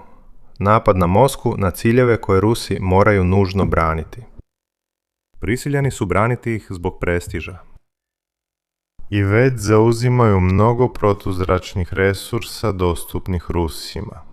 Toliko da su Rusi, pokazao sam vam članak, čak htjeli otkupiti natrag S-400 koje su dali Turskoj. Moraju napraviti izbor i oni imaju kratki pokrivač. Rusija je ogromna. Dakle, ili braniš Moskvu i to moraš učiniti. Ako niste vidjeli kakav se metež stvara, ili braniš koridor. Malo, malo, malo, malo, malo, malo, malo, malo, malo, malo, malo, malo. U ovom trenutku ove crvene točkice. Sve su to geolokacije uništenih ruskih kamiona i okopnih vozila. I to ne govore samo Ukrajinci. Ovo su karte koje su objavili ruski think tankovi. Ovo je, na primjer, Ribar koji dokumentira sve ukrajinske napade duž ovih cesta, gdje sada dronovima mogu doseći 80 do 100 km i praktički vršiti blokadu. U redu, u redu. Sve ove stvari treba povezati zajedno. Imamo Ukrajince koji kupuju JJDM s planirajućim kompletom. Imamo Ukrajince koji prave vlastiti klizni komplet za svoje FAB bombe sovjetskog podrijetla. Imamo Ukrajinu koja nabavlja Gripen. Gripen je već uzela Mirage 2000 i sada koristi F-16. Inače, današnja vijest, još nepotvrđena, je da je jedan F-16 bacio bombe i da su ga napali ruski Su avioni. Nije se ništa dogodilo, ali to pokazuje da Ukrajinci počinju koristiti planirajuće bombe sa F-16. Ako se sve te stvari povežu, zajedno s uništavanjem sustava i tako dalje, shvaćamo da će Ukrajinci vjerojatno u sljedećih 6 mjeseci početi raditi točno ono što rade Rusi. Odnosno, bacati bombe s udaljenosti od 80 do 100 km na područja koja su već oslabljena s aspekta protuzračne obrane, kako bi počeli s demontiranjem. I zanimljivo je da se ta aktivnost jako koncentrira, nije slučajno, na koridor Zaporižja koji je prilično lako blokirati, jer postoji samo ta jedna cesta koja vodi, a s druge strane su vrhovi. Dakle, ako želiš poremetiti rusku logistiku na tom području, fokusiraš se samo na te stvari i stvaraš puno problema. Drugi je tehnički faktor koji će nam Leonardo objasniti. Zašto Gripen? Jer ako im daju određenu raketu na Gripenima, stvari postaju zanimljive. Izvoli, Leo. Da, ja sam se ubacio u ovaj prenos na brzinu. Moram reći da mi se jako svidjelo slušati Mirka dok je pričao o svim tim scenarijima koje mi je poslao, ali ih nisam dobro razumio, nisam baš shvatio što su točno. Dakle, je li priča o Gripenu zanimljiva? Jer sve te operacije koje je sada nabrojao Mirko, dakle, gađanje radara, protuzračnih sustava, u ovoj zoni Krima i dijelu bliže moru koji sada gledate. Sada to zapravo služi za oblikovanje i slabljenje protuzračne obrane. Ono što se nekada moglo raditi s HIMARS-ima, koji su ipak mogli dosegnuti te ciljeve, ali to više nisu uspijevali, sada se može raditi sa klizećim bombama koje I održivije. rekao bih, mnogo je jeftinije, manje su podložne elektroničkim protumjerama, ali pojavljuje se jedan problem. Sada, problem koji se pojavljuje je onaj o kojem smo govorili od samog početka. Kada su stigli F-16, dakle ti sa F-16 kada su stigli prije par godina, ne možeš misliti da ćeš ići smetati Su-35 ili MiG-31. Jer je doseg ruske avijacije sa R-77 i R-IL duži.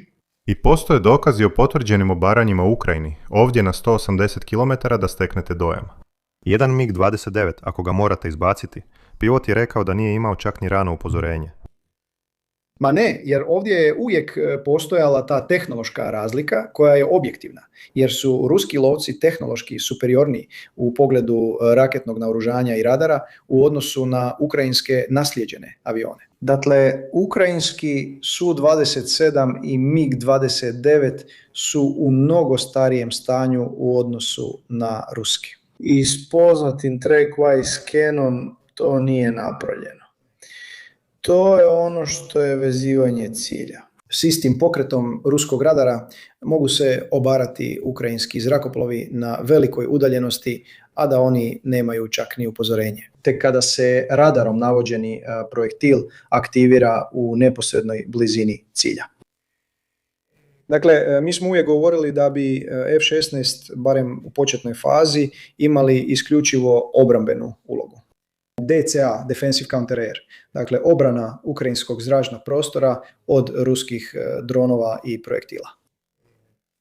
Jer im je nedostajala raketa sposobna pokriti te udaljenosti. U ovom trenutku čini se da Švedska daje Ukrajini dvije vrste Gripena. Prvo stari Gripen C, a zatim u bliskoj budućnosti Gripen E. Trenutno u količini od 16, a kasnije izgleda 20 Gripen E. Iako se ipak govorilo o 100 do 150 letjelica.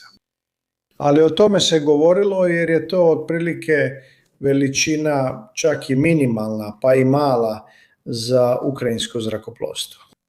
Dakle, ako ti Gripeni budu naoružani projektilom Meteor ili Meteor, kako bi rekli Italijani, koji proizvodi MBDA, govorimo o znatnom povećanju dometa jer je Meteor poznat po dvije važne karakteristike. Prije svega maksimalni domet od najmanje 200 km, a posebno ima no escape zonu, najbolju no escape zonu na svijetu, čak bolju od američkog Amrama. Što je no escape zona?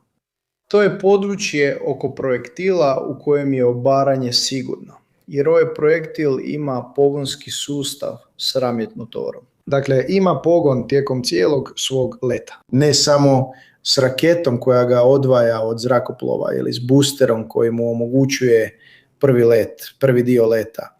I ne samo s drugom raketom. Zovu se rakete s dvostrukim impulsom, jer imaju dvije rakete, dva raketna motora. Jedan za lansiranje sa zrakoplova i jedan koji se uključuje u završnoj fazi napada kako bi dao energiju raketi.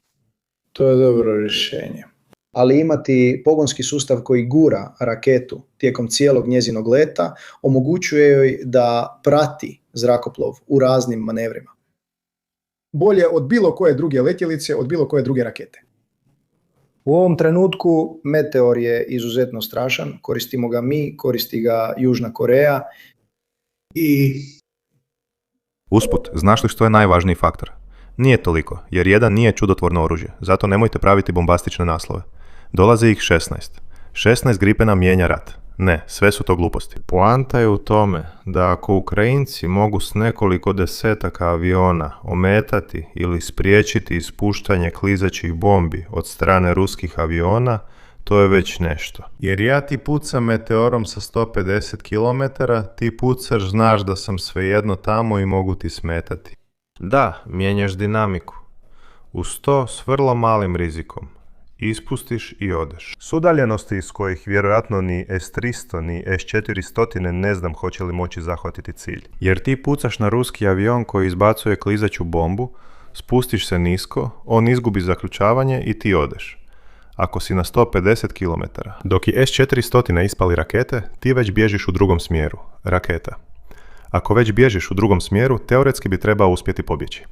To je faktor koji do sada nije postojao. Rusi su uvijek pucali potpuno neometano. Ili naprotiv, Ukrajinci bi mogli na određenim područjima koja su namjerno degradirali djelovati lokalizirano. S gledišta ruske reakcije i upozorenja, učiniti točno ono što rade Rusi, bacajući klizeće bombe. Da, i rekao si nešto važno. Da bi se osujetila zračna operacija jednog aviona ili dva aviona, nije nužno da ih se sruši. Dovoljno je jednostavno napraviti ometajuću akciju. Dakle, Su-34, koji je frontovski bombarder, koji je taktički jurišni lovac prve linije Rusije,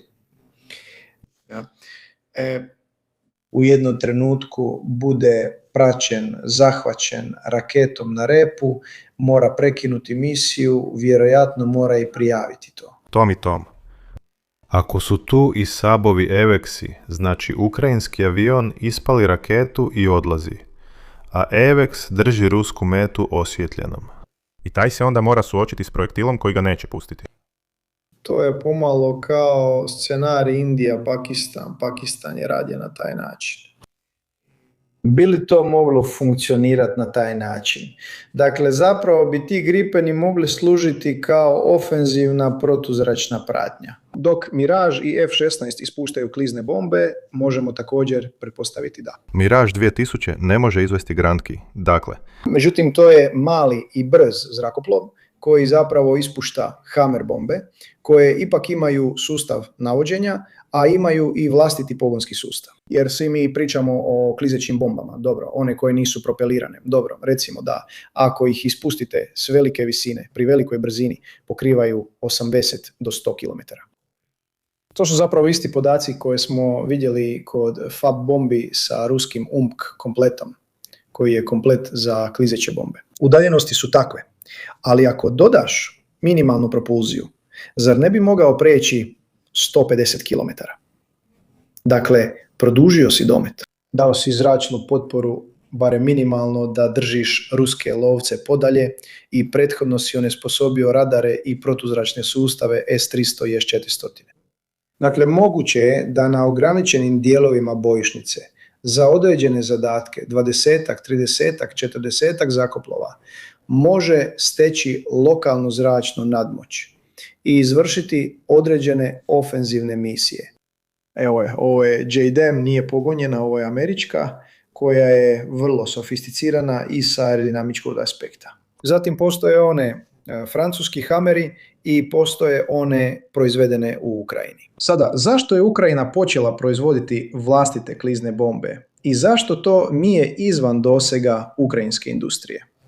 Zato što tko zna raditi... Dronovi nam trebaju. Što treba za to napraviti? 2 krilce na staru FAB bombu? Da, ako su to uspjeli Rusi sa UMPC kompletom koji izgleda kao da je napravljen u radionici, uz dužno poštovanje nije baš tehnološki sofisticiran, ani dizajnerski ruski UMPC komplet nije nešto posebno. Ukrajinci uz svu zapadnu podršku koju imaju mogu li napraviti više, ostaje za vidjeti. Zanimljivo je uvijek povezivati vijesti jer Ukrajinci kupuju američke JDAM bombe s planirajućim kompletom. Jer će to sigurno poslužiti kao privremeno rješenje prije nego što njihova vlastita domaća proizvodnja ne zaživi. Ali postavljam ti jedno pitanje, kako ćemo riješiti problem GPS ometanja? Jer jako dobro znamo da su Rusi vrlo vješti u elektroničkom ratovanju, vrlo su dobri u ometanju čak i GPS signala. Toliko da su čak i sami Himarsi imali problema, čini mi se i J-damovi ispaljeni sa zemlje. Ne znam, sjećaš li se, to je stvar od prije par godina. Treba vidjeti kako će se Ukrajinci nositi sa ovakvim problemima, odnosno ometanjem GPS signala. Sve to treba vidjeti, ali evo, najvažnije je ovo, reću samo jednu stvar i onda te ostavljam na miru. Danas sam razgovarao s jednim našim pratiteljem, napravio si kratki video baš na temu Gripena i jedan od naših pratitelja je pitao, ali zašto Gripen tek sada? I to je još jedno dobro pitanje. I postoji mnogo razloga. Prije svega, prošle su više od 4 godine rata, tijekom kojih su Ukrajinci obučavali osoblje, ponovno uspostavili zrakoplovstvo po zapadnom uzoru. Prvo s F-16, zatim sa Mirage 2005. I zašto im ih nisu dali ranije? Prije svega zato što ukrajinsko zrakoplovstvo nije bilo spremno na mentalnoj i organizacijskoj razini. Mnogi su se već neko vrijeme obučavali na Gripenima, treba to razumjeti. Bili su opremljeni i s A-10, osim ako to nije bio DESIF, odnosno DETIF. Možda se procijenilo da bi na kraju bili beskorisni, dakle... Ili su im možda dali neku vrstu obuke, ne znamo, ali Gripeni koji su danas dostupni, ovih 16 starijih prije 2 ili 3 godine još nisu bili dostupni. Jer je u međuvremenu i Švedska promijenila svoju nabavu. Nabavili su verziju E koja je naprednija i koja im treba za zamjenu starih Gripena C. Dakle, jasno je da se nije moglo sve napraviti na početku 2004. 2003. kada je bila 2004. Imajte na umu da smo i mi Italijani, kada smo prešli sa F-104 na Eurofighter Typhoon, što je bio generacijski skok. U međuvremenu trebali su nam F-16 i Tornado ADV, verzija za presretanje Tornada IDS koju mi imamo.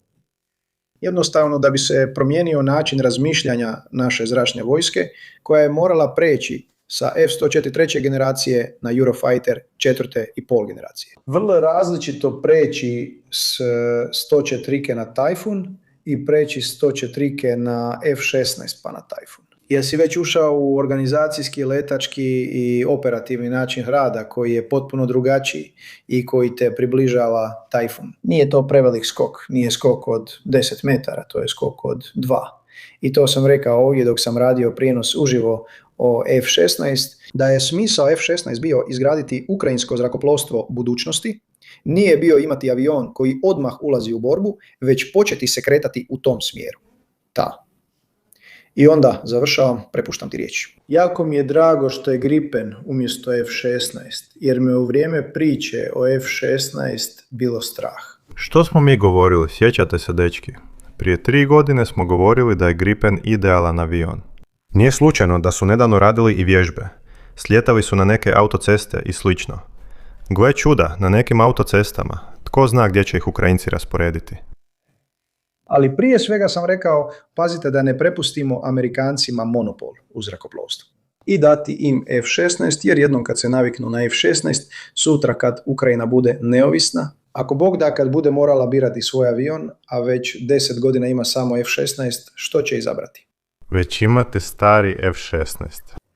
Uzme lijepi F-17, Blok 70, prekrasan, stvarno dobar avion, uzela ga je i Bugarska. A ja sam se zapravo brinuo da će Europa prepustiti sva područja Amerikancima. Jako sam sretan, moram reći da je Macron dobro napravio što im je dao Mirage, jer im je barem dao alternativu. Stavio se u dobar položaj. A sada, s Gripenima, budućnost ukrajinskog zrakoplovstva počinje postajati žuto-plava, s pravim zrakoplovom za njih. Također, jer onda u cijelom NATO stvarno završavam, zatim svi se ponovno obučavamo za djelovanje s raspršenih baza. Nedavno je i jedan talijanski F-35B, neki talijanski F-35B su se obučavam u Finskoj. Zemlja koju obožavam, Finska, i ne iz razloga koje ti misliš, već zato što sam bio tamo. Obožavam Finsku, jako mi se sviđa. I ja... Izmišljaš isprike? Još gore, eto. Oni su se upravo za ovakve operacije obučavali kakve NATO izvodio 70. godina, čini mi se, mislim čak i 80. Onda su prestali jer se svijet promijenio, zavladao je mir, došli su dividendi mira. A sada se i mi ponovno obučavamo za takve operacije. I napokon dobro. Gripen je napravljen upravo za to. Iz niza razloga koje možete vidjeti u live-u o Gripenu, koji smo, hvala Bogu, napravili prije nekog vremena. Dakle, Puno zahvaljujem našemu Anzaroneu. Naravno, nije riječ o 16 sivih, 16 Gripena. Zaboravite na članke o Wunderwaffenu i slično. Mi smo uvijek bili vrlo umjereni u očekivanjima oko korištenja F-16. Uostalom, rekao bih da smo bili u pravu. Zanimljivo je povezati sve te stvari koje se događaju na terenu. Bilo da se radi o ukrajinskoj aktivnosti, ruskim protumjerama, regrutiranju, poteškoćama ili odlukama koje se donose na terenu. Sve upućuje na to da će Ukrajinci vrlo vjerojatno početi biti aktivniji ili u suprotstavljanju ruskim akcijama s planirajućim bombama ili će biti proaktivni. U nekim specifičnim područjima, gdje znaju da su dovoljno oslabili rusku obranu, da mogu početi stvarati probleme. I s onim što imaju, sada su u stanju to učiniti. hvala, sad ću ti ja postaviti pitanje, ali što misliš, hoće li staviti Kerčki most na nišan? Iskreno, više nema veliku važnost. Možda ako ova cesta postane potpuno neupotrebljiva i Rusi se ponovno počnu njome koristiti. Kerčki most. Imaš cestu koja je zatvorena zbog aktivnosti i Kerčki most, koji je prilično ranjiv. Ali mislim da tamo postoje evropske linije. Ne ruši ga kako bi stvorio velike probleme, jer je imalo puno smisla oštetiti ga, srušiti ga. Tijekom razdoblja ukrajinske ofenzive, sada kada Ukrajinci na ovaj ili onaj način drže položaje, ima smisla uništiti logističku liniju iza referentne bojišnice. Ali ona na Krimu ne, jer tamo nikada nećeš doći. Dakle, rade nešto ograničenije na sektor koji i sami Rusi pokušavaju opskrbiti. A taj je sektor sada postao čak ni sekundaran, već tercijaran. Jer uzmi u obzir da postoji dio Hersonske oblasti na jugu, zatim Krim. Taj je sektor s te strane postao prilično uspavan. Dakle, ti ne vidiš neku simboličnu vrijednost u tome da se snažno udari i da se presječe taj dio. Već napadaju Moskvu. Pa točno, istina. Prešli su i taj prag tamo.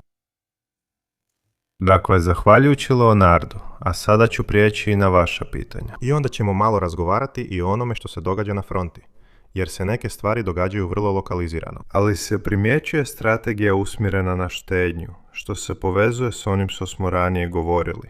20 manje u regrutaciji. I komercijalna ponuda, koja više nije komercijalna ponuda, već je otpis dugova. I zato mora nužno doći do racionalizacije onoga što želim napraviti na tom planu.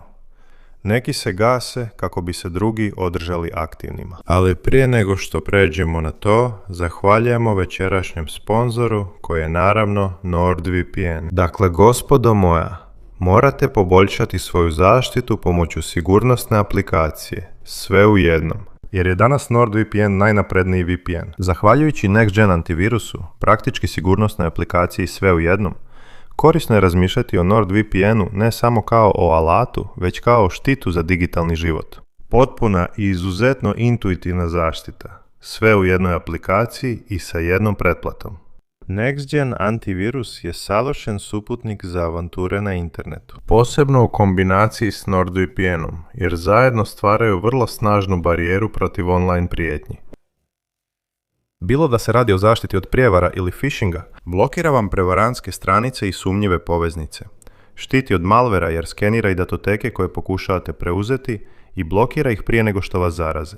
Uređaj za zaštitu od praćenja, jer spriječava trekere i nametljive oglase da prate vaše online aktivnosti. Što ja ne radim, jer mi stalno dolaze pretrage sa stranica poput Subito IT i sličnih stvari. I filter za skeniranje koji vas upozorava ako primite poziv koji je potencijalna prijevara. Dakle, poboljšajte svoju zaštitu uz sigurnosnu aplikaciju.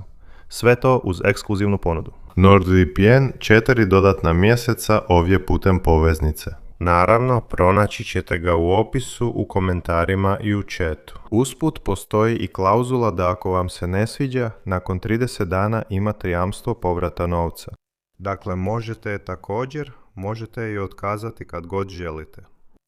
I još, podržavate ono što radimo ovdje s Lanzarom, Kapitinijem, Madalunom i svima ostalima. Ostalim gostima. Što se tiče fronte, ne Lel, možeš ostati. Možeš slobodno komentirati frontu, ono što se događa. Zanimljivo je vidjeti kako se neka područja aktiviraju i gase. Sada ću staviti neke karte samo da pokažem da su na kraju, čak i ako su ograničene. Malo kao što se dogodilo Ukrajincima, sada se događa Rusima. Ukrajinci su mudro i kasno zauzeli obrambeni stav, čekajući dugo vremena. Sjetimo se da su do otprilike kraja 2023 još uvijek bili vrlo neodlučni oko prelaska u obranu, osim ako nije bilo velikih obrambenih pomaka. Zalužni, Zelenski i ostali. U ovom trenutku je zanimljivo primijetiti kako Rusi jasno imaju kao glavni cilj Donjeck i Lugansk. Dakle, glavninu se može vidjeti i po tome koliko je vojski raspoređeno na tom području.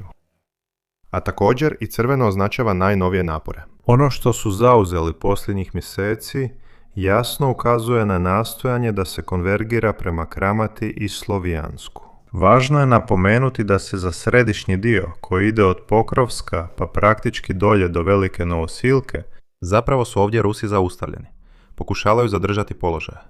i upravo tamo su Ukrajinci nagomilali više jedinica i počinju nagrizati teritorij pod kontrolom Rusa. Drugi sporedni napor crvenih je međutim vrlo očit i nije pokušaj zaobilaženja. Ukrajinska linija otpora temeljila se na Kuljaj-Poleu, zatim su izgubili Orihiv i Kamjansk, koje su izgubili jer su Rusi htjeli zaobići linije, samo što su Ukrajinci to iskoristili. Ovih 6 mjeseci, u svakom slučaju, bilo je kao astralna konjunkcija, jer se govorilo o uklanjanju Starlinka. Bila je izuzetno hladna zima, nije došlo do povećanja komercijalne ponude i tako dalje i tako dalje. Hoćeš nećeš, na kraju su uspjeli stvoriti dodatne obrambene linije, posebno u području Zaporižja, a Rusi su i dalje odlučni približiti se Zaporižju s boka. Tehnički, do danas nisu zauzeli nijedan glavni grad oblasti. Dakle, malo je teško, ako se vratimo na priču o scenarijima, prodati čak i djelomičnu pobjedu kojom bi se spasio obraz. Prilično je očito da su glavni napori, ovdje je to još očitije, usmjereni na dolazak do Kramatorska i Slovjanska. I dolazimo i do samih detalja. Plavom bojom su označene linije gdje Ukrajinci samo zadržavaju položaje. A crvenom bojom su označena mjesta gdje Rusi pokušavaju napadati. Dakle, kao što vidimo, veći dio ukrajinske fronte je nepomičan. U smislu da je cijeli središnji dio koji ide od Limana do Dobropilje, Pokrovska i južno od toga, obrambena linija za Ukrajince. Što se tiče područja Kamjanske i sjeverno od Kuljajpolja. To su frontovi na kojima Ukrajinci pokušavaju ometati ruske aktivnosti, prijeteći s boka dok oni pokušavaju zaobići. Da vam dam ideju, ovo je područje Kuljajpolja, Kamjanske. Zaporižja. Ukrajinci napadaju praktički s boka, gdje su smještene ruske vojske, koje pokušavaju doći iza Orikiva. I onda Zaporižja. Mislim da je cilj zaobići Orikiv i onda polako, više manje Zaporižja. Ukrajinci upravo djeluju po bokovima, pokušavaju ih odgurnuti. Kako ne bi dopustili Rusima da imaju bok, siguran bok. Zadnji put, prije 3 do 4 mjeseca, Rusi su stigli do ovdje, govorimo o nekim upadima. Tehnički su već bili stigli. U predgrađima Zaporižja. Ukrajinci su posljednjih mjeseci povratili teritorij i potisnuli Ruse prema Kamjanskom. Zanimljivo je da su Ukrajinci na ovom dijelu bojišnice vrlo aktivni, dok na drugim dijelovima fronte samo reagiraju. Isto tako i na sjevernom dijelu fronte kod Vovčanska. Rusi i dalje pokušavaju stvoriti ovu tampon zonu, ali se na tome i zaustavljaju. Ovdje smo u zoni Slovjansk-Kramatorsk i kao što vidite, sve akcije provode Rusi. Oni se uglavnom pozicioniraju oko Kramatorska i Slovjanska, kako iz smjera Siverska prema Slovjansku, tako i iz Soledara prema Kramatorsku. A Liman sjevernije gdje pokušavaju zauzeti Liman, problem je ako je trenutna regrutacija 800 ljudi dnevno. To kažu i sami Rusi. Potrebna je djelomična mobilizacija da bi uspjeli zauzeti Kramatorsk i Slovjansk iz skoka. Najposebnija situacija, koja je jedan od onih glavnih dijelova koji su Rusima potrebni da se približe Kramatorsku, to je Kostjantinivka, koja trenutno trpi brojne ruske infiltracije, koje dolaze čak i iz središnje zone. Kao što možete vidjeti, hvala. Oprostite, popit ću malo vode. Te infiltracije praktički prijete zbokola. Kostjantinivka i tu prijetnju stalno provode male pješačke skupine. U posljednje vrijeme zauzeli su i Bereštok, koji je tik uz grad. Uspjeli su zauzeti neka područja unutar Ilinivke, koja je bila jedna od 4 Kostjantinivke.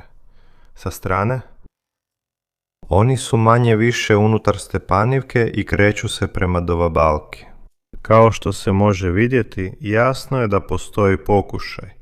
Zanimljivo je vidjeti da se već otprilike 2 godine vodi borba ispred Kostjantinivke. ovo je prvi put da se primjećuju ruske infiltracije, čak već lokalizirane, u nekim slučajevima duboko unutar Kostjantinivke. Što se tiče i istočnog i zapadnog boka, Kostjantinivka je ključni dio za Ruse kako bi mogli početi napredovati dalje prema sjeveru. Ovo su posljednje geolokacije koje su napravili Ukrajinci. S druge strane, one ti pokazuju gdje Rusi napadaju i na kojim područjima. I kao što se može vidjeti, čak i najproukrajinske karte pokazuju Ruse već u ovom sektoru, u Ilinivki. I također prikazuju ruske infiltracije gotovo posvuda u gradu. Dakle, nema zadržavanja. Trenutno je front prilično raspršen. S druge strane, 2 ceste. Postoji i novinar BBC-a koji je prošao ovom cestom i postoje videozapisi. Pokazuje kako je ova cesta zaista puna uništenih ukrajinskih vozila i kako je postala neupotrebljiva za ukrajinske trupe. Doslovno je posuta uništenim jedinicama, posebno transportnim. 2 glavne ceste koje prolaze kroz Kostjan ili Nivku sa stražnje strane su pod napadom. Dakle, vjerojatno tijekom ove godine maksimum što Rusi mogu učiniti je približiti se Kramatorsku i Slovjansku. Vjerojatno zauzeti Kostjan ili Nivku. I to nije neki veliki rezultat ako do jeseni natjeraju Ukrajince za koje i onako znamo kakvi su. Čak i ako Rusi uspiju na ovaj ili onaj način zauzeti veći dio Kostjan ili Nivke, vrlo je vjerojatno da će Ukrajinci dalje pokušavati infiltrirati se i pružati otpor od kuće do kuće, samo da ih uspore. Slično kao što su to radili s Pokrovskom, zar ne? Ta stalna igra povuci potegni. Vjerojatno će se ova priča odugovlačiti. Možda će izgubiti veći dio grada, ali će nastaviti. Recimo, taktika udari i bježi još dugo vremena. Lipanje. Gospodo, da je bila ruske ofenzive, već bi bila započela, prije par mjeseci. Vremena je malo. Obično se već u ožujku kretalo. Čim bi završilo teško razdoblje ožujka, travnja, svibnja, lipnja, već bi to bilo razdoblje, recimo, iskoristivo. U istočnim zemljama, posebno u Ukrajini, izgubljena su 3 mjeseca. Lipanj, srpanj, kolovoz, rujan, listopad. A puno toga ovisi o vremenu kiša i o tim stvarima.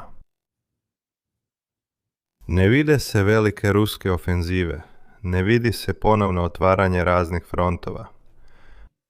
Mnogi ruski frontovi su prilično mirni i sve je koncentrirano na područje oko Slovjanska, Krematorska i Kostjantinivke.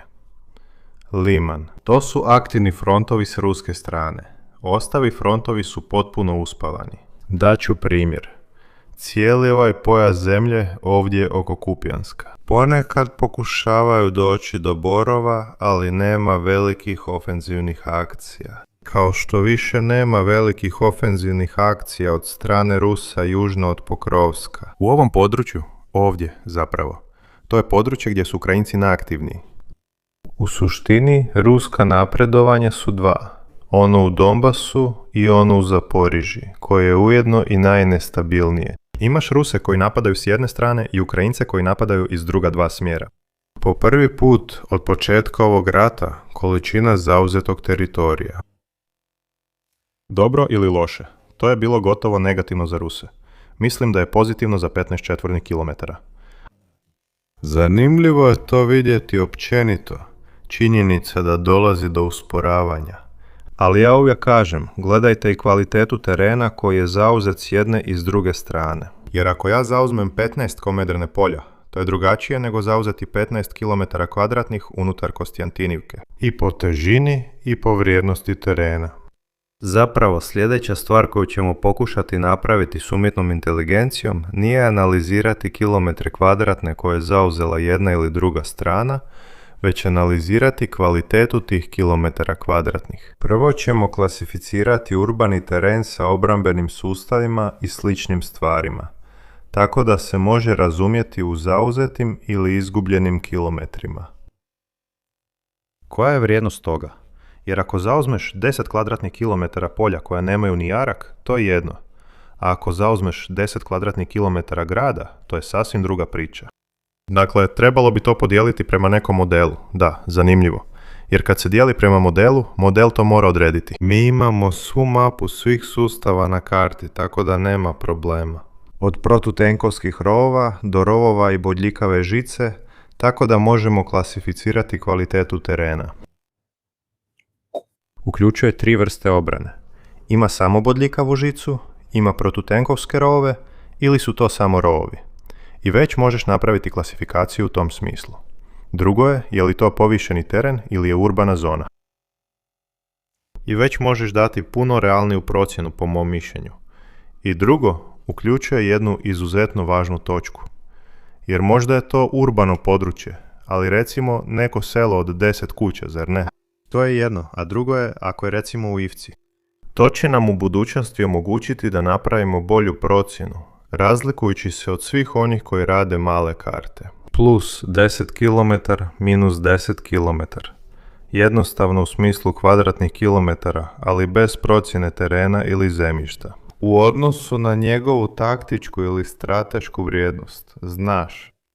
I mi se razvijamo. Ovo je po mom mišljenju zanimljiv način da se bolje procijeni pitanje kilometraže. Pomalo kao što sam uvijek bio protiv onog famoznog govora. Što se tiče broja kilometara, KM2 treba vidjeti gdje su uzeti. Ako su to kilometri KM2 uzeti tamo gdje ima 50 km rovova, jaraka i tako dalje, očito je da je napredovanje sporije. Kao što je očito da ako netko probije taj sustav, neizbježno bi napredovanje bilo brže. Dakle, uvijek gledati stvari s gledišta kilometra KM2 samog po sebi, bez procjene terena. Nema baš puno smisla, jer bi se inače moglo reći isto za Ukrajince, koji već oko 6 mjeseci napadaju kod Kamjanskog i zauzeli su samo nekoliko kilometara. I to mi je jasno, Rusi su zauzeli sve obrambene sustave, koji su nekad pripadali Ukrajincima. Dakle, te procjene uvijek treba raditi pokušavajući ih bolje potkrijepiti podacima. Vidite, ovo je sustav. Ako maknem jedinice, ovo je obrambeni sustav koji smo mi mapirali pomoću satelitskih snimaka. Više ni ne znam koliko ih ima. Biće ih oko 300.000, da vam dam predodžbu. Toliko ih je da ih možete vidjeti tek kad dovoljno zoomirate, jer inače postaje prezahtjevno. Ovaj sloj, i ako netko pogleda, točno vidi što su, jesu li utvrde, fortifikacijski sustavi i tako dalje. To je vrijednost jer ti daje do znanja koliko je taj teren vrijedan, koliko je teško osvojiti ga i tako dalje. Dakle, glavna tema je scenarij. Poželjno za ovaj rat. I iskreno, ni s ukrajinske, ni s ruske strane ne postoje scenariji u kojima svatko može stvarno dobiti ono što želi. Za Ukrajinu je glavna tema otpor. Jednostavno onemogućiti ono o čemu se govorilo prije 6-7 mjeseci, strateška neutralizacija. Ne mogu ostvariti svoje ciljeve, pa moram učiniti da ih ni drugi ne ostvare. Također, budući da su oni veća napadačka zemlja i tako dalje, sigurno oni imaju više za izgubiti s propagandnog stajališta. Nitko nije očekivao da će se Finska održati ili čak uzvratiti napad. Dakle, napadačka zemlja. Onaj koji se smatra i doživljava moćnijim ima više za izgubiti u nastavku zastoja. Jer je on taj koji se mora opravdavati i izvana i iznutra. Zbog međunarodnog i unutarnjeg prestiža. Zašto ne ostvaruje ciljeve koje je sam proglasio? Vrijedi li to i za zaljev?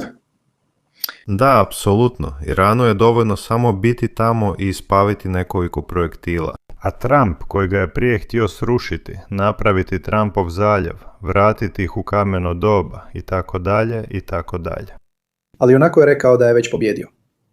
A nuklearni arsenal je uništen prije godinu dana. Da, problem je u tome što rat može završiti samo prekidom vatre ili zamrzavanjem linija. Zapravo nije tako.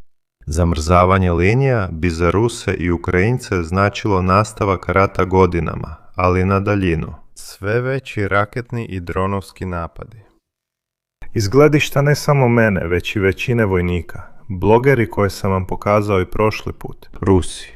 Ovo nije prihvatljivo stanje, jer Ukrajinci, koje podržava europska proizvodnja, mogu biti pogođeni od strane Rusa. Iako mnogi pozivaju upravo na to da se udari na europsku proizvodnju dronova koja podržava Ukrajinu. Broj dronova koje će Ukrajina lansirati protiv Rusije povećavat će se iz mjeseca u mjesec. I tu uvijek raste rizik za one koji imaju najviše za izgubiti. Znaš, 4 godine bombardiraju Kijev. To više nije ni vijest.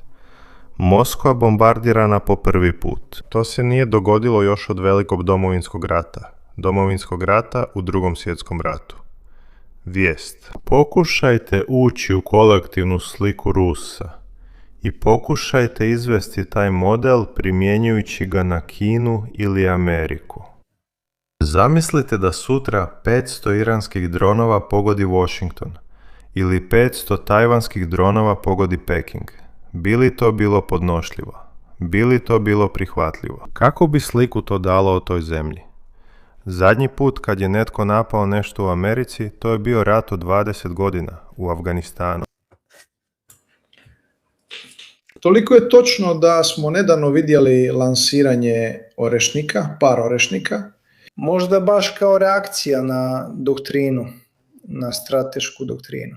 Strateški napadi Ukrajinaca, koji iskreno u ovoj situaciji taktičko-operativnog zastoja jedino što mogu učiniti je preći na stratešku razinu. Ali to smo mi govorili početkom 2025. kada su počeli pucati. Govorio sam to i prije. Ne. Govorio sam da Ukrajinci to ne bi trebali raditi. Mislio sam 2023. Obrambena strategija je uvijek najbolja. U ovom slučaju Izlažeš svoje napade na strateškoj razini kako bi povećao trošak protivnika, nadajući se da će se nešto dogoditi. Da, istina je. Jedan orešnik je to napravio. Čilić je završio u Donjecku. To su potvrdili i razni kontakti koje imam u tom području. Da je pao na sjeveru, između Karamatorska, Karamatova, Slovjanska. Jer ako je spontani video napravljen od strane Rusa, oni jasno pokazuju pad orešnika sjeverno od Donjecka. Ne zna se je li na ukrajinskom ili ruskom teritoriju i jasno je da je to orešnik, jer se vidi 6 grupa po 6. Zanimljivo je da je završio, ne zna se je li u zoni pod kontrolom Ukrajinaca ili Rusa.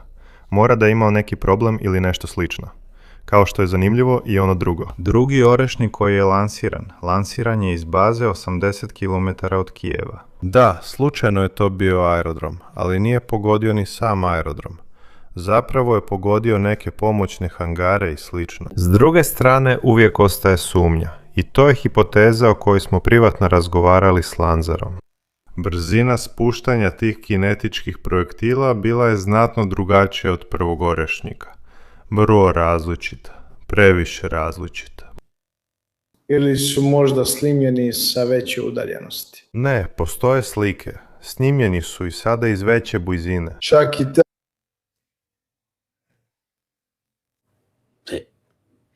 Pretpostavio sam drugačiju geometriju napada, jer ako nisu jako vertikalni i više su nagnuti, Mogli bi imati manju brzinu. Vjerojatno, ali postojala je ogromna razlika između spuštanja. Kinetika onih koje smo vidjeli kad su pogodili Dnipro. U usporedbi s ovima, ovi su bili toliko spori da su me gotovo podsjećali na iranske podmunicije koje smo vidjeli. Ipak, čak je i orešnik jasan. Pretpostavio sam da su možda mogli montirati bojavu glavu na raketu koja nije bila orešnik i koja nema. Budući da Rusi često imaju priču o modularnosti, što ima smisla, odnosno mogućnost montiranja bojeve glave na različite vrste raketa. Možda su koristili raketu koja jednostavno postiže manju brzinu, manju visinu i zato su bojeve glave neizbježno stigla s manje kinetičke snage. Vidi se i da je putanja manje napeta. Ako pogledate one iz Dnipra, oni su doslovno gotovo okomiti, dok su se ovdje vidjeli kako dolaze puno više balistički. Dakle, kažeš da bi zaista moglo doći do izravnog sukoba između NATO-a i Rusije. Nema nuklearne prijetnje, nijedna strana ne bi posegnula za nuklearnim oružjem. Upravo o tome se radi. Ako bi ostala na klasičnom sukobu, problem je što za klasični sukob moraš staviti muda na stol i to je igra. Rusi i Putin, osobito Putin. Čini se da Rusi, vjerojatno i nakon svih ovih godina, još uvijek imaju hrabrosti otići boriti se u rovovima. Ne vidim to baš tako. Talijani da pošalju 10.000 ljudi osloboditi Estoniju, Latviju, Litvu. To je izuzetno opasna opklada. Ali nije da Rusima preostaje puno opcija da pronađu scenarij u kojem će postići rezultat koji su si zacrtali na početku. Totalna mobilizacija, znači milijuni ljudi, izuzetno je skupa, logistički i politički neizvediva. Ta djelomična ti daje malo goriva. Ali nije 300.000 ljudi ti koji će promijeniti ovaj rat, jer bi to značilo još jednu 2025. ili 2024. Hvala. Govoreći o iscrpljivanju, Ukrajinci pokušavaju vezati većinu svojih akcija samo za prilike koje im se ukažu. Izbacili su iz glave teritorijalna osvajanja i ofenzive kako bi održali status quo. I vjerujem da će se rat nastaviti na daljinu. Sve više dronova, sve više projektila, osim ako jedna od dviju država ne donese odluku i ne provede zaista veliku mobilizaciju. Ali to bolje funkcionira ako otvoriš još jednu frontu, potpuno drugačiju, frontu gdje nema utvrda, gdje nema ničega i tako dalje. Jer nije da ćeš ako baciš 300.000 ljudi i rasporediš ih duž trenutnih linija, postići ne znam kakav rezultat. Paradoks je u tome što su s jedne strane tvrdoglavi, a s druge strane se dovode u situacije iz kojih se ne mogu izvući. Dakle, po mom mišljenju, jednostavno će se ovako nastaviti. Sve će biti sve udaljenije i bit će sve teže iznutra. S gledišta ruskih komentatora, uspjeti probaviti ovu situaciju, to je onda unutarnja borba. Pobjedit će jastrebovi. Pobjedit će ti umjereni, pod navodnicima, jer to je borba koja se odvija iznutra. Taj odgovor su orešnici. Ali ti orešnici zapravo i ne prave toliko štete, zar ne? Idite pogledati, crveni kažu da sruši zgradu, napravi rupu kroz 4 kata, dakle 15 metara pod zemljom, idite pogledati. A krateri su napravili rupice od 2,5-3 metra dubine. Sada, na zgradi da se razumijemo, možeš je probiti kroz sve katove, ali ovo su inertna streljiva i tako dalje, ako ih ispališ na zračnu bazu. Što ćeš im napraviti?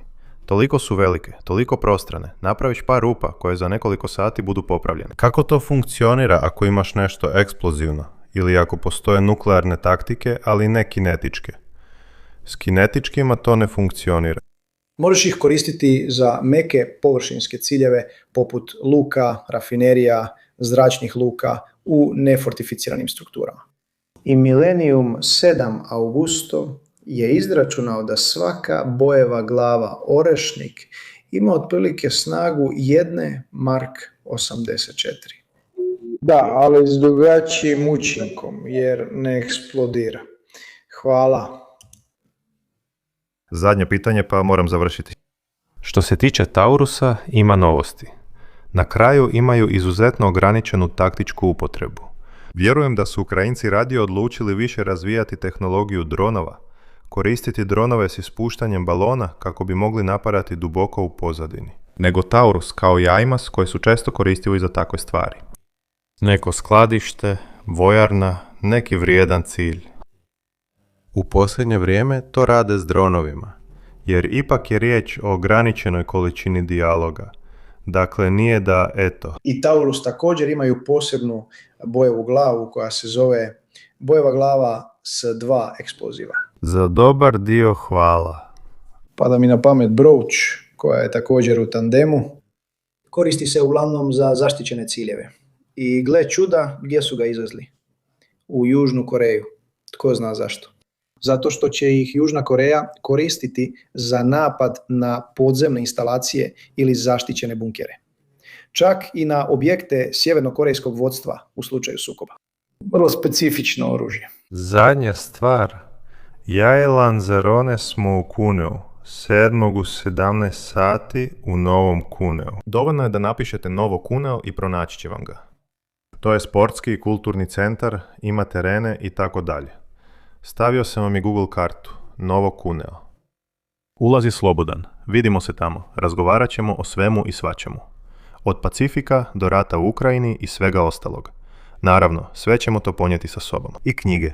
Tako da ako želite kupiti knjige i napraviti film s nama u više primjeraka, slobodno postavljajte pitanja.